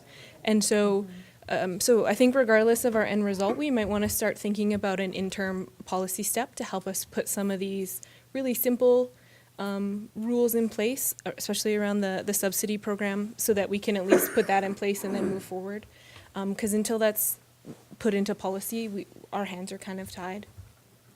So we'll be bringing some more on that forward in May. Thank you. My only question is, have the people over the financial threshold had any communication about possible changes to their ability to receive services in the next while, in the next year? Are you starting that communication process? Yeah, so Linda and our programmer Darlene will be starting home visits with all of our clients, which, as you can imagine, takes a lot of time to schedule appointments. And they'll be starting to communicate some of these changes with them. We've identified that a face-to-face visit is the most effective, and even though it does take more time, it's going to be the most successful model to move these people off the system. Thank you. Mr. Thackeray? I just wanted a comment just at the end, if I may. I wanted to thank Councillor Peterson for commending staff. Linda has done a heck of a job and had to go through a lot of stuff to get to the bottom of this, and we are making a lot of progress. We're really aligned with council. We know this. We want this to get this right, and it is costing us a lot of money, and we need to stop doing it this way. Well, and I think if we can come back to what Councillor Peterson and Montgomery have been saying too, that the concrete figures would give us an accurate example of how much we have progressed in our approach. So that's outside of it too. Thank you very much, and thank you, Linda. Thank you. Jennifer. Thank you, Your Worship. Your Worship, I'm just wondering if council would be amenable to moving item 6.7 up before the next item. Council, you're okay with that? Yes, that would be okay.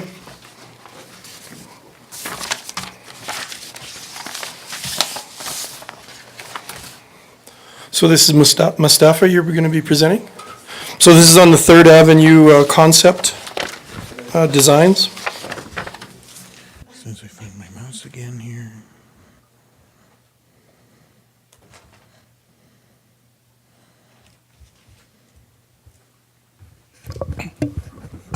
Good evening, Mayor and Council. So we are Infrastructure and Development Services bringing back the 3rd Avenue streetscape. So we will just go quickly through the options again. We have added a little bit more information on the slides just to give you guys a better understanding of them, and as well as administration's recommendation form as well. So currently, Detail A is located on the west side. So currently in your drawings, option A is what's existing. As well, the biggest difference you'll see in the design portion is with the option B, which is the alternative to it. You do get a larger plaza area, you do get extra trees, more greenery, but you do lose 2 street parking stalls. For it itself, administration is recommending option B, and option B is what you currently see on 2nd Avenue. So detail B is on the south side of 2nd Street and 3rd Ave. Currently existing in the design is option A. The alternative to that is option B. You get a smaller plaza area, you lose a tree, less greenery, but you do gain a parking stall. Administration itself is recommending to keep option A, just because we believe that the benefits of the larger plaza area is more beneficial for the town than the gaining of the 1 parking stall. So detail C itself is located on the north side, right in the middle between Lakeside Boulevard and 2nd Street. So you will be losing 2 parking stalls, but you will be gaining plaza area, 2 trees, more greenery. So administration is recommending option A. The reasoning behind that is staff have been in contact with the business owners, and they themselves showed an interest in having more of a greenery and trees in front of their business, and they believe that the greenery and the trees are better beneficial to them than the 2 parking stalls, because they do have their own private parking within their business. And then we have detail D itself. For detail D, that's existing, and option B is what is proposed. Option A is existing on the drawings, and option B is the alternative. Option B does give you the larger area, but you do lose 3 parking stalls. You get a lot more greenery, more trees, and it does give you a better entrance to Kinsman Park. So it does the transition from the downtown over to the Kinsman Park. Administration does recommend option A, just because from our community engagement, parking was a big deal, and losing the 3 stalls, we had to weigh it out, and option A was what we decided to go with. But it is ideal for council to really look at this itself and really consider option B if they choose to go with it. And I'll leave it for any questions or comments if anybody has any. I could just get you detail A again. Sure.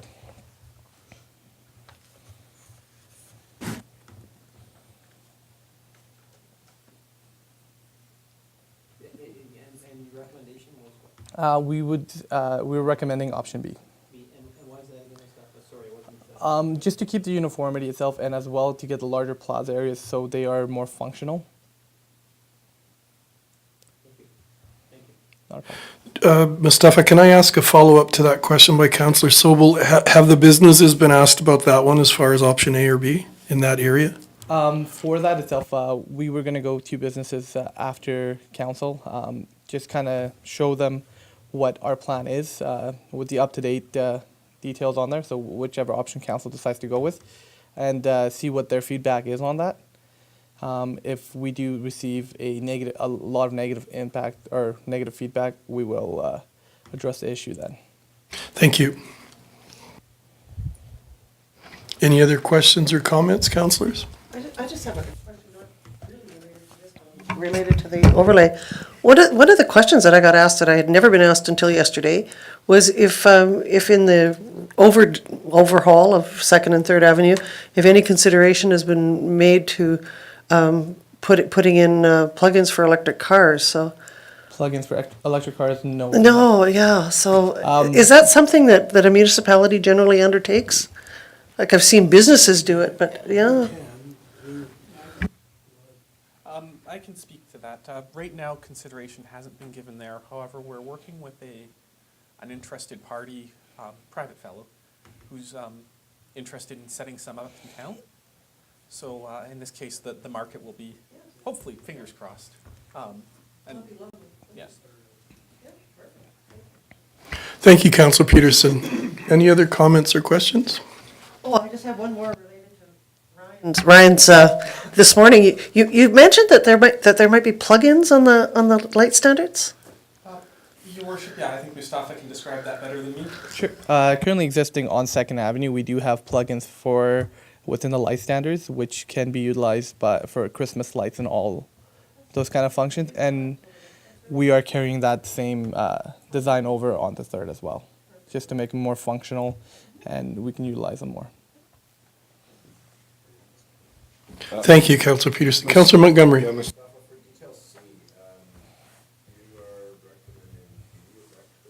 For detail C, we're recommending option A.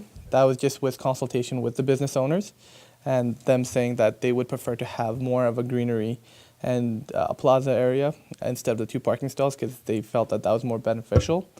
And if I'm correct, Chuck also said they are one of the businesses that do usually ask for the patios in the summertime. So. It's option A is on the plan right now, and option B is proposed.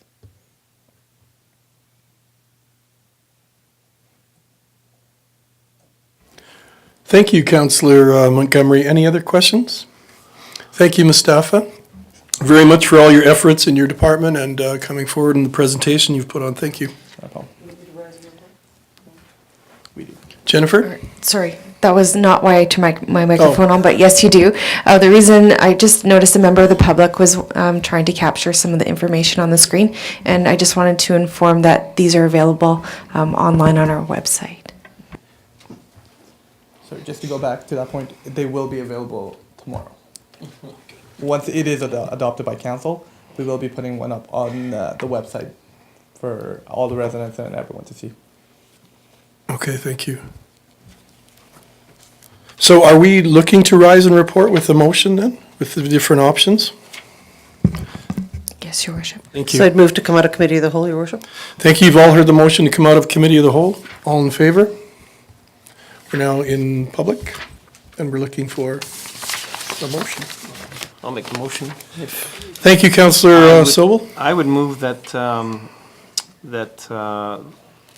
we go forward with option B for detail A, option A for detail B, option A for detail C, and option A for detail D. Is that right, Mustafa? Yes. Thank you, Councillor Sobel. Any other comments? All in favor of the motion? And the motion is passed. Thank you. Worship, I move to go back into the committee of the whole. Thank you. You've heard the motion to go back into committee of the whole. All in favor? And we're back in committee of the whole. Which brings us to item 6.4, the original 6.4, citizen survey questions, legislative services. Thank you, Your Worship. Just wait.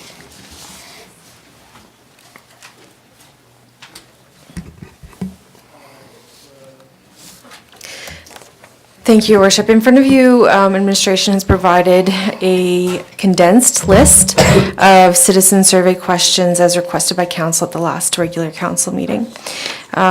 Those questions are there for you to review and either approve or not approve.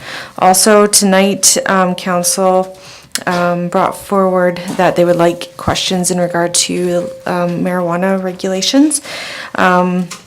Or cannabis regulations, sorry. And we have a few sample questions that I can share with you, and maybe council can give their feedback on whether or not they want them or not.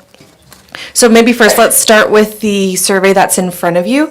Has everyone had a chance to review the questions? And if so, are there any questions about the questions?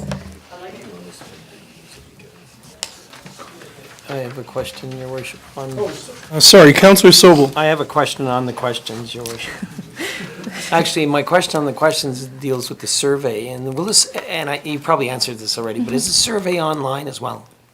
Yeah, so the survey, And how does it that will be available on the town website and online, but also at the end of the census questionnaire, there'll be a link to the survey that will direct people right there. So that's how we got good numbers before, is it was right there when people were done the census questionnaire online. Right. And how does it work for person-to-person in the census, the door-to-door? Oh, what we do is we hand them a card with information on how to access the survey. But if they don't have access to, or they don't know how to use the computer, we will enter it for them and ask them the questions for them. So they carry iPads and... Yes, so our enumerators will have iPads with them. Thank you, Councillor Sobel, and thank you, Jen, for the clarification. Any other questions? Okay, so I have a few sample questions. These are some of the questions that the City of Calgary asked. So the first one is, do you support placing minimum distance restrictions that cannabis retail stores can be from? And then it lists a number of options. So the first one is elementary and high schools, universities and colleges, other cannabis retail stores, liquor stores, organizations such as drug treatment centers and homeless shelters, or other. So that question was, do you support placing minimum distance regulations? And then on the opposite end, it says, do you oppose placing minimum distance restrictions on the same properties or types of properties? I think that's too broad though, because like I, for one, like support against like, you know, say distances against, you know, say like drug treatment centers, but I don't support obviously like two marijuana retail places, so I don't think we should have all of those, like such a broad kind of yes or no. I think you check which ones, don't you? Yeah, so you just would check which ones apply. You don't have to check one or the other, you would just check which ones apply. And then there's another option, so you could put in something else if you think of it. Okay, and then the other one is, Jen, I'm sorry. Why would we go with the oppose? Because, If it could be answered, the opposition would be answered in that first question. If they don't put any, if they don't check anything. And they haven't, they On like oppose it. none at all or something like that, right? Okay, so we can combine those two questions, and does that work? Okay. And then the second question was, in Alberta, liquor stores are allowed to operate between 10 a.m. and 2 a.m. 7 days a week. Should cannabis retail stores operating in Strathmore have the same operating hours as liquor stores, longer operating hours than liquor stores, or shorter operating hours than liquor stores? Just food for thought.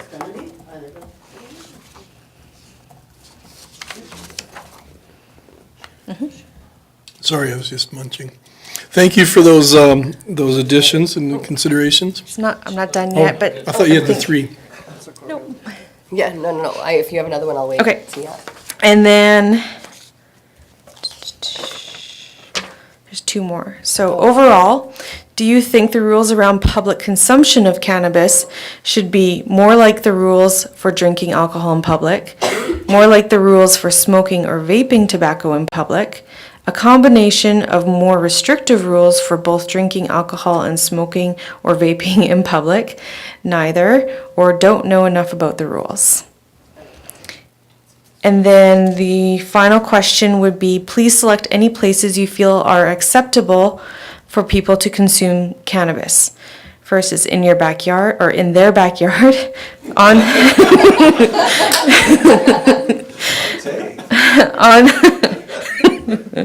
on their front porch or balcony, at an outdoor concert or festival, in a public park, on a restaurant or bar patio, while walking down the street, or at any outdoor public space. I think that's kind of combines with the previous question. Because you're dealing with public. Yeah, like tobacco. Most of these all include tobacco now, all include public places.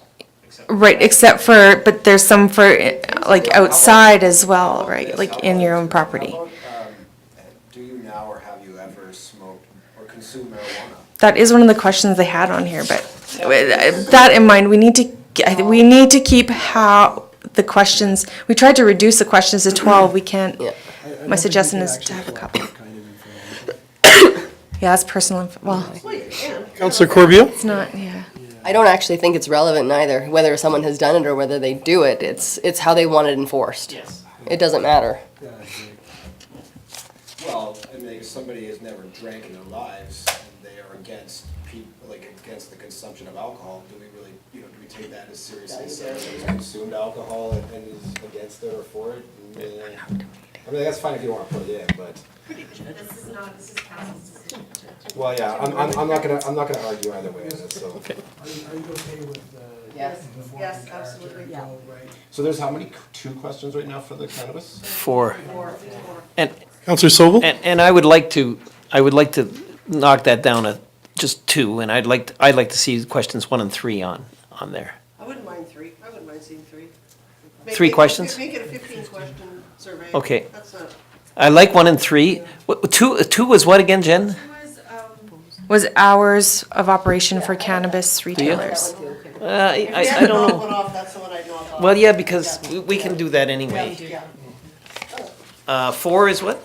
So 4, That's the sensibility. Your backyard. 4 is, my your backyard.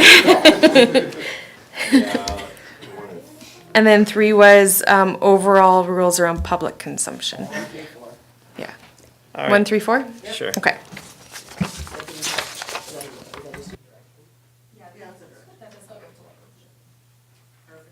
Thank you, Jen. Is there anything else on that one then? Thank you. Okay. Item 6.5, administrative inquiry responses.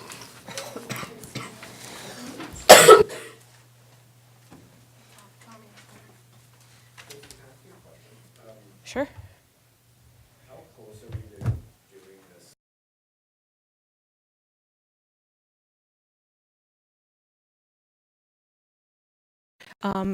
Kind of tying it to the opening of the field house.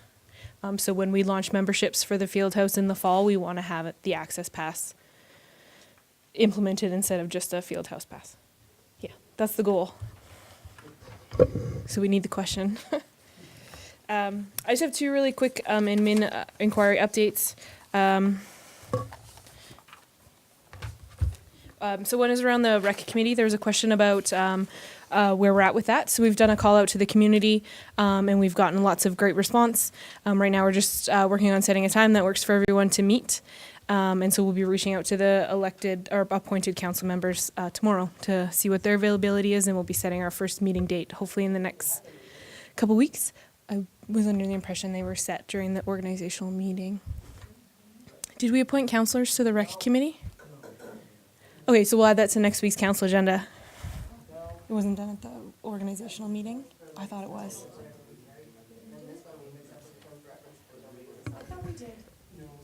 So we'll look into that, and if we haven't, we'll bring it to next week's council meeting. The second update is regarding the farmers market requests into the on a Saturday in the downtown. So we've started doing some research into what it would take to host a farmer's market, and to our surprise, it's a lot more complicated than we thought. You actually have to register with the Alberta Farmers Market Association, and there's a lot of rules and regulations around it, and so we're looking into what that would look like. There's also a lot of Alberta Health Services regulations around hosting a market where they sell produce. We've actually missed the deadline this year to apply for an independent farmers market. So the town of Strathmore cannot host its own farmers market in this calendar year, but we'll look at it for 2019. The good news is the Strathmore Farmers Market is moving their Friday market into the Kinsman Pavilion. And yeah, they've advertised it. So they've chosen not to have that part of the farmers market because there's no kitchen there. So yeah, that we're going to be supporting them through some added entertainment, including access to some food trucks and promoting that part of it. Tracy is going to be here next week as a delegation on behalf of not me, another Tracy. Not talking about myself in the third person. Let's clarify that. She's going to be coming next week to talk to you about their plans for the year and how they're going to be partnering with the town. Yes. Tracy, just... Yeah. Her and Lauren have been talking a lot about how we can support each other. The other thing we learned through some of our research is that a lot of our local vendors are already committed to Saturday markets. And so we, even at this time, if we implemented a Saturday market, they wouldn't come because they go to already established markets. Yeah. I've talked to James and Ryan about this, but Origin Brewery has talked about something, special events on some Fridays. Yeah. And So Ryan and I are just trying to set up a time to go meet with Kyle and talk about the logistics on what that would look like. We're also actually talking to a local food truck owner who wants to set up permanently in Kinsman Park for the summer, and so we're working on a pilot project to see what that would look like. I honestly don't know which one, sorry, but we can let you know once it's established. Yeah.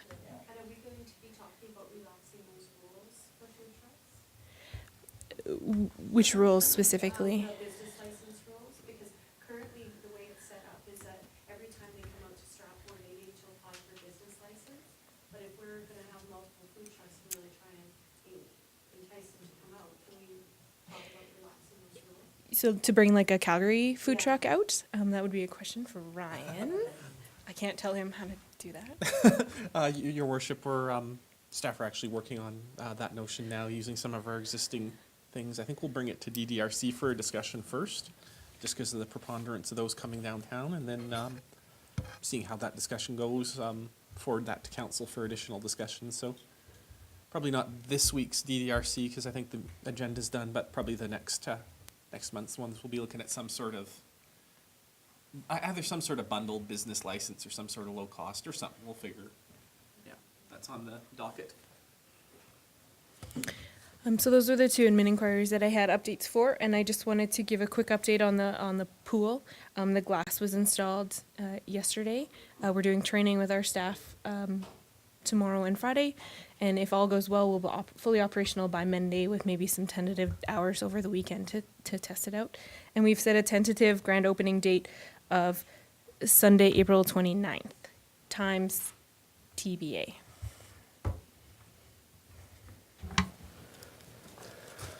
Councillor Peterson. Oh, Your Worship, I just have a question for administration. About 6 weeks ago, I put in an admin inquiry regarding staffing. I think there was also a motion about staffing costs year over year from 2016 to 2017. I just haven't heard anything and would like to. We have forgotten, but we haven't put in much attention because I've been sick for 2 days. Can I update two more things? 2 minute reports? Okay.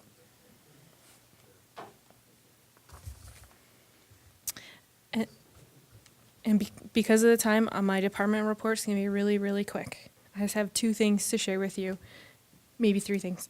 The handy bus successfully received a $50,000 operating grant from through an Alberta Lotteries grant. So we're working with the board on how we're going to allocate those funds through this year and next year. And so that was a SIP grant. Yeah. They got a SIP grant, yeah. and it was actually applied for by the county on their behalf. We encourage all of council and the community to come out and support the community cleanup pitch-in event on Sunday, April 22nd. We're meeting at Kinsman Park at 9:30. Bring some good walking shoes. We'll provide gloves, garbage bags, and pickers, and free lunch, coffee, and maybe some fun prizes. Sunday, April 22nd. And it's going to be beautiful out, and the snow is going to be gone, and it's going to feel great.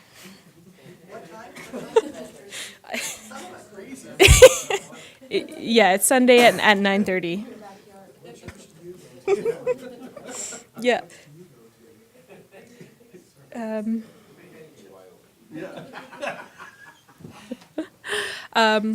We're really happy to announce that we've hired our first full-time captain at the fire department. Captain Alexander is starting on Monday, and he's going to be coming to council hopefully next week to introduce himself to you, and we're really excited about all the work that he's going to, the piles and piles of work that he has already waiting for him for Monday morning.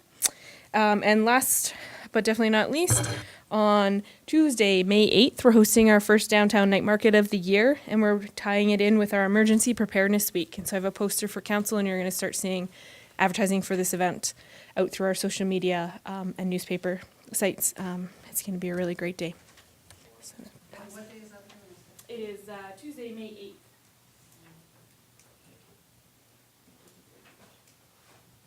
And that's it.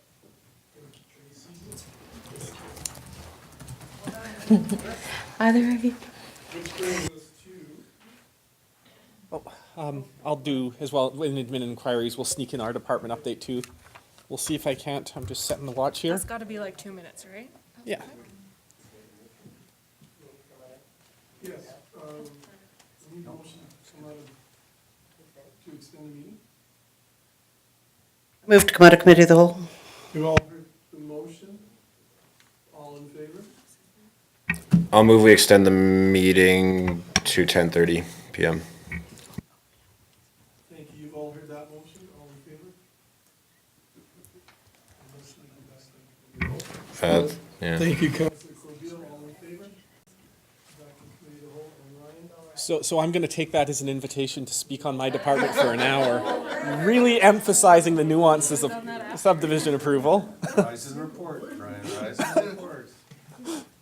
All right, we'll do this quick here. So just, it's actually been a really busy month for the department. We've got a lot done. I'm feeling good. So 3rd Avenue is going to go out for construction tender this week. That's about 2.5 months earlier than we got second out last year. So feeling good about how that's going to look in terms of timing and probably the costs we're going to get. The George Freeman Trail Bridge has been formally awarded to Golden Triangle Contracting for $790,000, so that came in $10,000 under budget on the design build. Yeah. Our new infrastructure engineer started last week, so that's Frida Isaac. We will be bringing her around to introduce her at the first meeting we can, but that's she's going to be looking at a lot of the longer term infrastructure planning, so you don't have to hear me. And we'll get into some of the really financial modeling on this that I think Jason and I will be really excited about, and others will yawn at. Right now on the planning side, we're reviewing some amendments to the Lakewood Meadows area structure plan. They're looking to get going into the new year once the sanitary master plan is adopted next week. The final plans for the next phase at Wildflower have been submitted, so that'll be 23 new lots coming online in the next couple of weeks out at Wildflower. They're moving out, so that's positive. Working through a large subdivision out at Canal Crossing, so that'll fill up the industrial inventory for probably the next year or so. 6 residential permits and 2 commercial permits issued in March, which brings our total value of permits up to $5.1 million on the year. Notable there, though, is a lot of residential permits this year. 21 dwelling units issued this year so far, compared to 11 last year at this time. Granted, a lot of those were in sixplexes this year, but it's looking for a strong year for residential starts in Strathmore. We have the Ranch Lift Station. The previous council members will recall authorizing money for the replacing the ranch lift station. So $765,000 was authorized. That came in completed at $702,000, so about 63 under. Yeah, sharpen the pencils a bit on that, so that's positive. It is a busy year for waterline breaks, unfortunately. We've had, EPCOR has responded to 8 breaks this year already. Historically, we do about 9 a year. So it's just with the frost depth this year, frost has come down about 7 feet deep this year. Whereas in a regular year, it's hits about 4 feet. So we're just seeing a lot of breaks there, especially on the old cast iron lines. So the area is sort of downtown in Bayview. Bayview is getting replaced this year, which will be good. And one of the tasks that Frida will be looking at is sort of the most cost-effective way to begin replacing a lot of the old cast iron lines, just because they do break when the frost gets low, and some of those are getting to 70 years old, so they really break.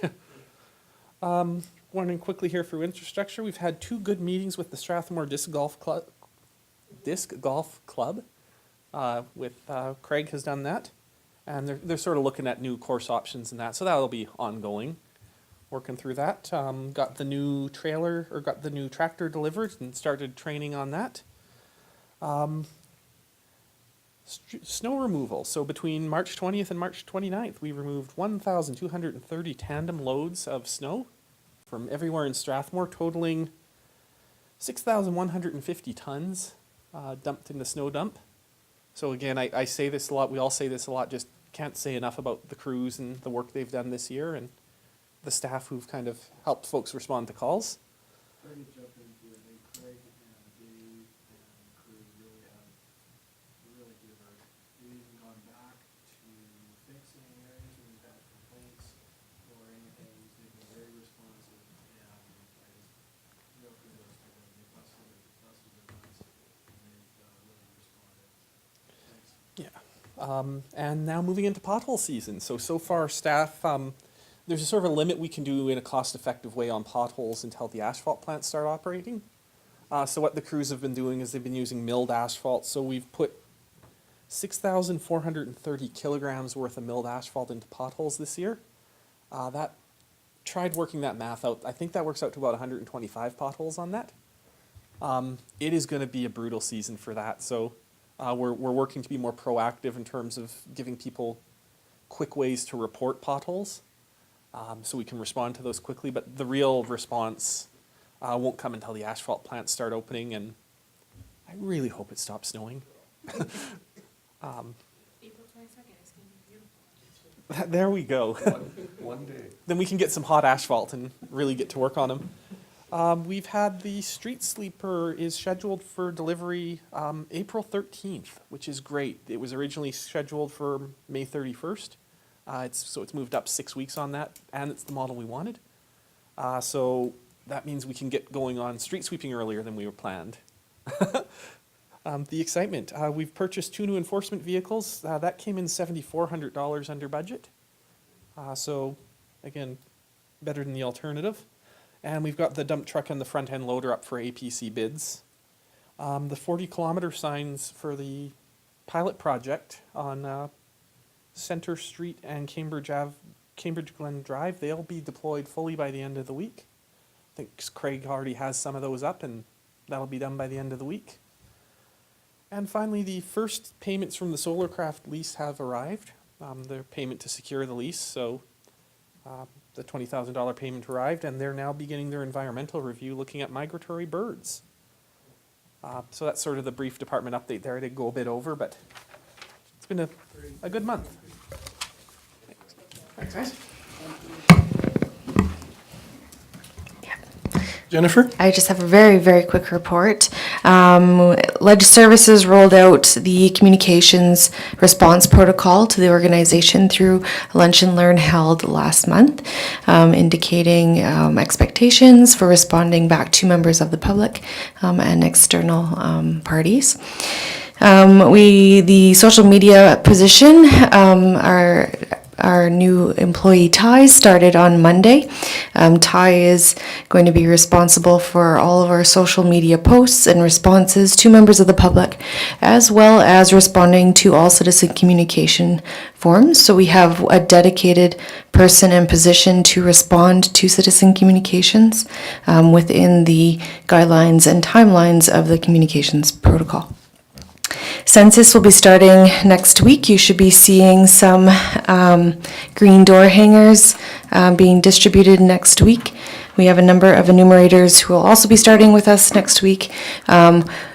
Typically what happens with the census is we have 2 weeks for waiting for responses online from our door hangers, and then after that we have enumerators go out to visit those households who have not responded. So you'll be seeing the door hangers, and then in a few weeks after that you'll be seeing people going door to door.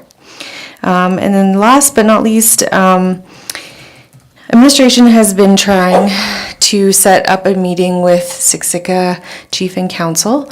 We're having some difficulty getting a meeting set up, and just wondering if Council has any suggestions, or if Council or the Mayor would be open to contacting Siksika Council. So what kind of process did you use? There's a number of processes. We've called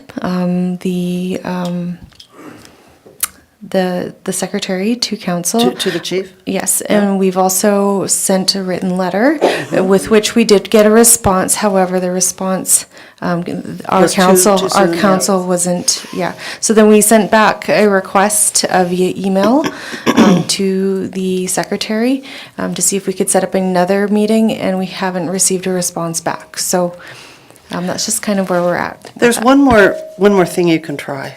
And so every month, a different counselor sits as, they have a title, Secretary to the Council.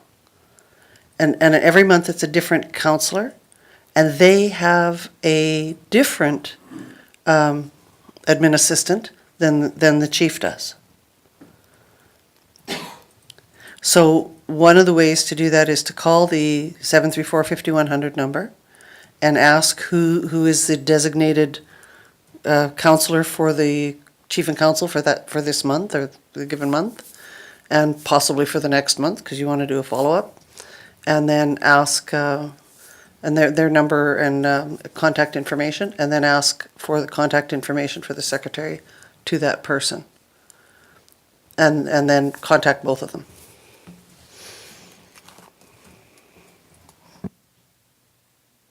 It's not unusual. It just took me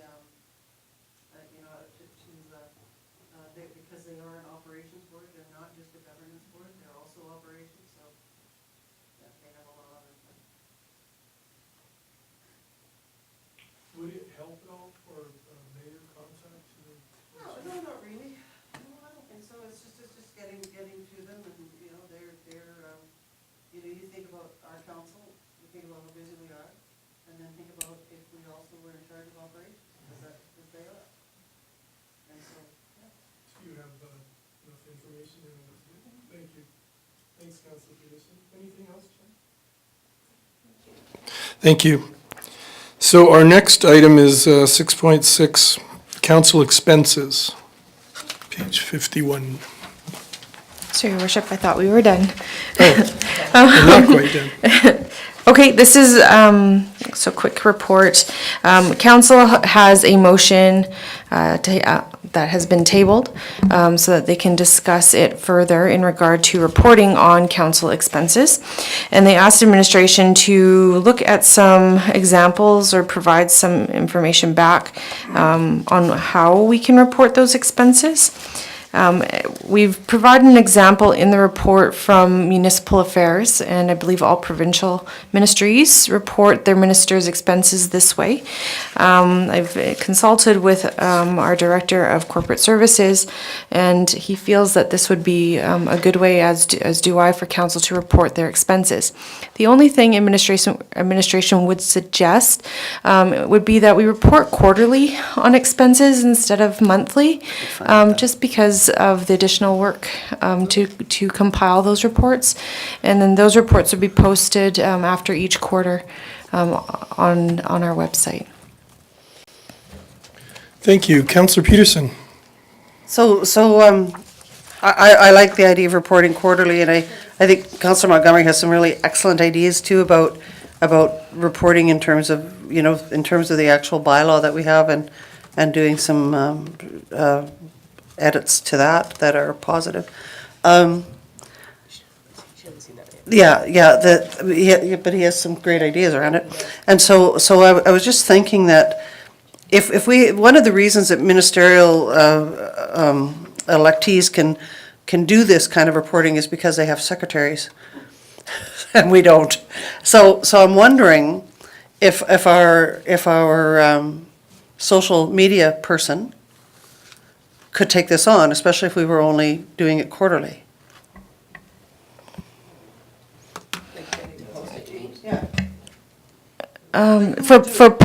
Yes, Your Worship, for posting, communications would post the report. However, corporate services would compile the report with what is included in the expenses. Could I just, thank you, Councillor Peterson. Jen, could I just ask a question? What would you be expecting from each of us then as far as reporting to corporate services? Yeah, so one thing that we would have to do is, when we want to do this, is council would have to help when reporting their expenses and submitting their receipts by splitting out into the categories where those expenses belong. Thank you. Everybody's okay, understand, questions? So just to ensure that, so then if Councillor Fuel, or Mayor Fuel ever decided that his council was very, very worthwhile, and he decided to take us to a five-star restaurant, when he costed out his expenses, it would show that it was for everyone that was there, and it wouldn't just simply show up as an expense on his account? Your Worship, that's kind of a different circumstance, because there is a different budget code for circumstances like that. That's kind of separate from council's personal expenses. So they're FOIPable, so those accounts are FOIPable, but not necessarily wouldn't show up in a report like this? Correct. I'm All financial statements are FOIPable. Thank you. Councillor Sorry. Sobel. So when you say we're responsible for splitting it up, are we going to be advised what Yes. categories? We will provide new forms for council to report back on. Thank you for that clarification. Thank you, Councillor Sobel and Councillor Peterson. Well, and sorry, could we, like, you guys will provide that to us to review and then give our feedback to you on that? So, Your Worship, this has to come back to the next regular council meeting, because council still has a motion on the table to decide on this. We can bring back, Okay. I'm not too sure exactly what you want us to bring back. Maybe we can bring back To be included in the motion, we can bring back, yeah, I'm just trying to think of the right word. Template, is The that what you're template thinking? of, or, An yeah, example? exactly, of how they're gonna be reported. Does that make sense? Okay, thank you. So we're okay with that? We're done with Councillor Peterson? Just that, we've had, some discussion here, and Councillor Montgomery, when we were talking about it the last time, he had lots of really good ideas, and he's also put them together, and I think it'd be really valuable if they came forward so we could look at an amended motion, and he could maybe talk to you about that. 'cause he's got Perhaps, some really good ideas. Councillor Montgomery and I could touch base before the report is Yeah. provided in the agenda. That'd be really good. Hopefully tomorrow. Thank you. I'll make time. Thank you. Thank you for that. If there's nothing else, there's an item on urgent business, 7.1 Slater Road. Councillor Bauer? Thank you, Your Worship. We received an email from James Gertz. His wife and him own GNS Airport Conveyors and Laser Fab.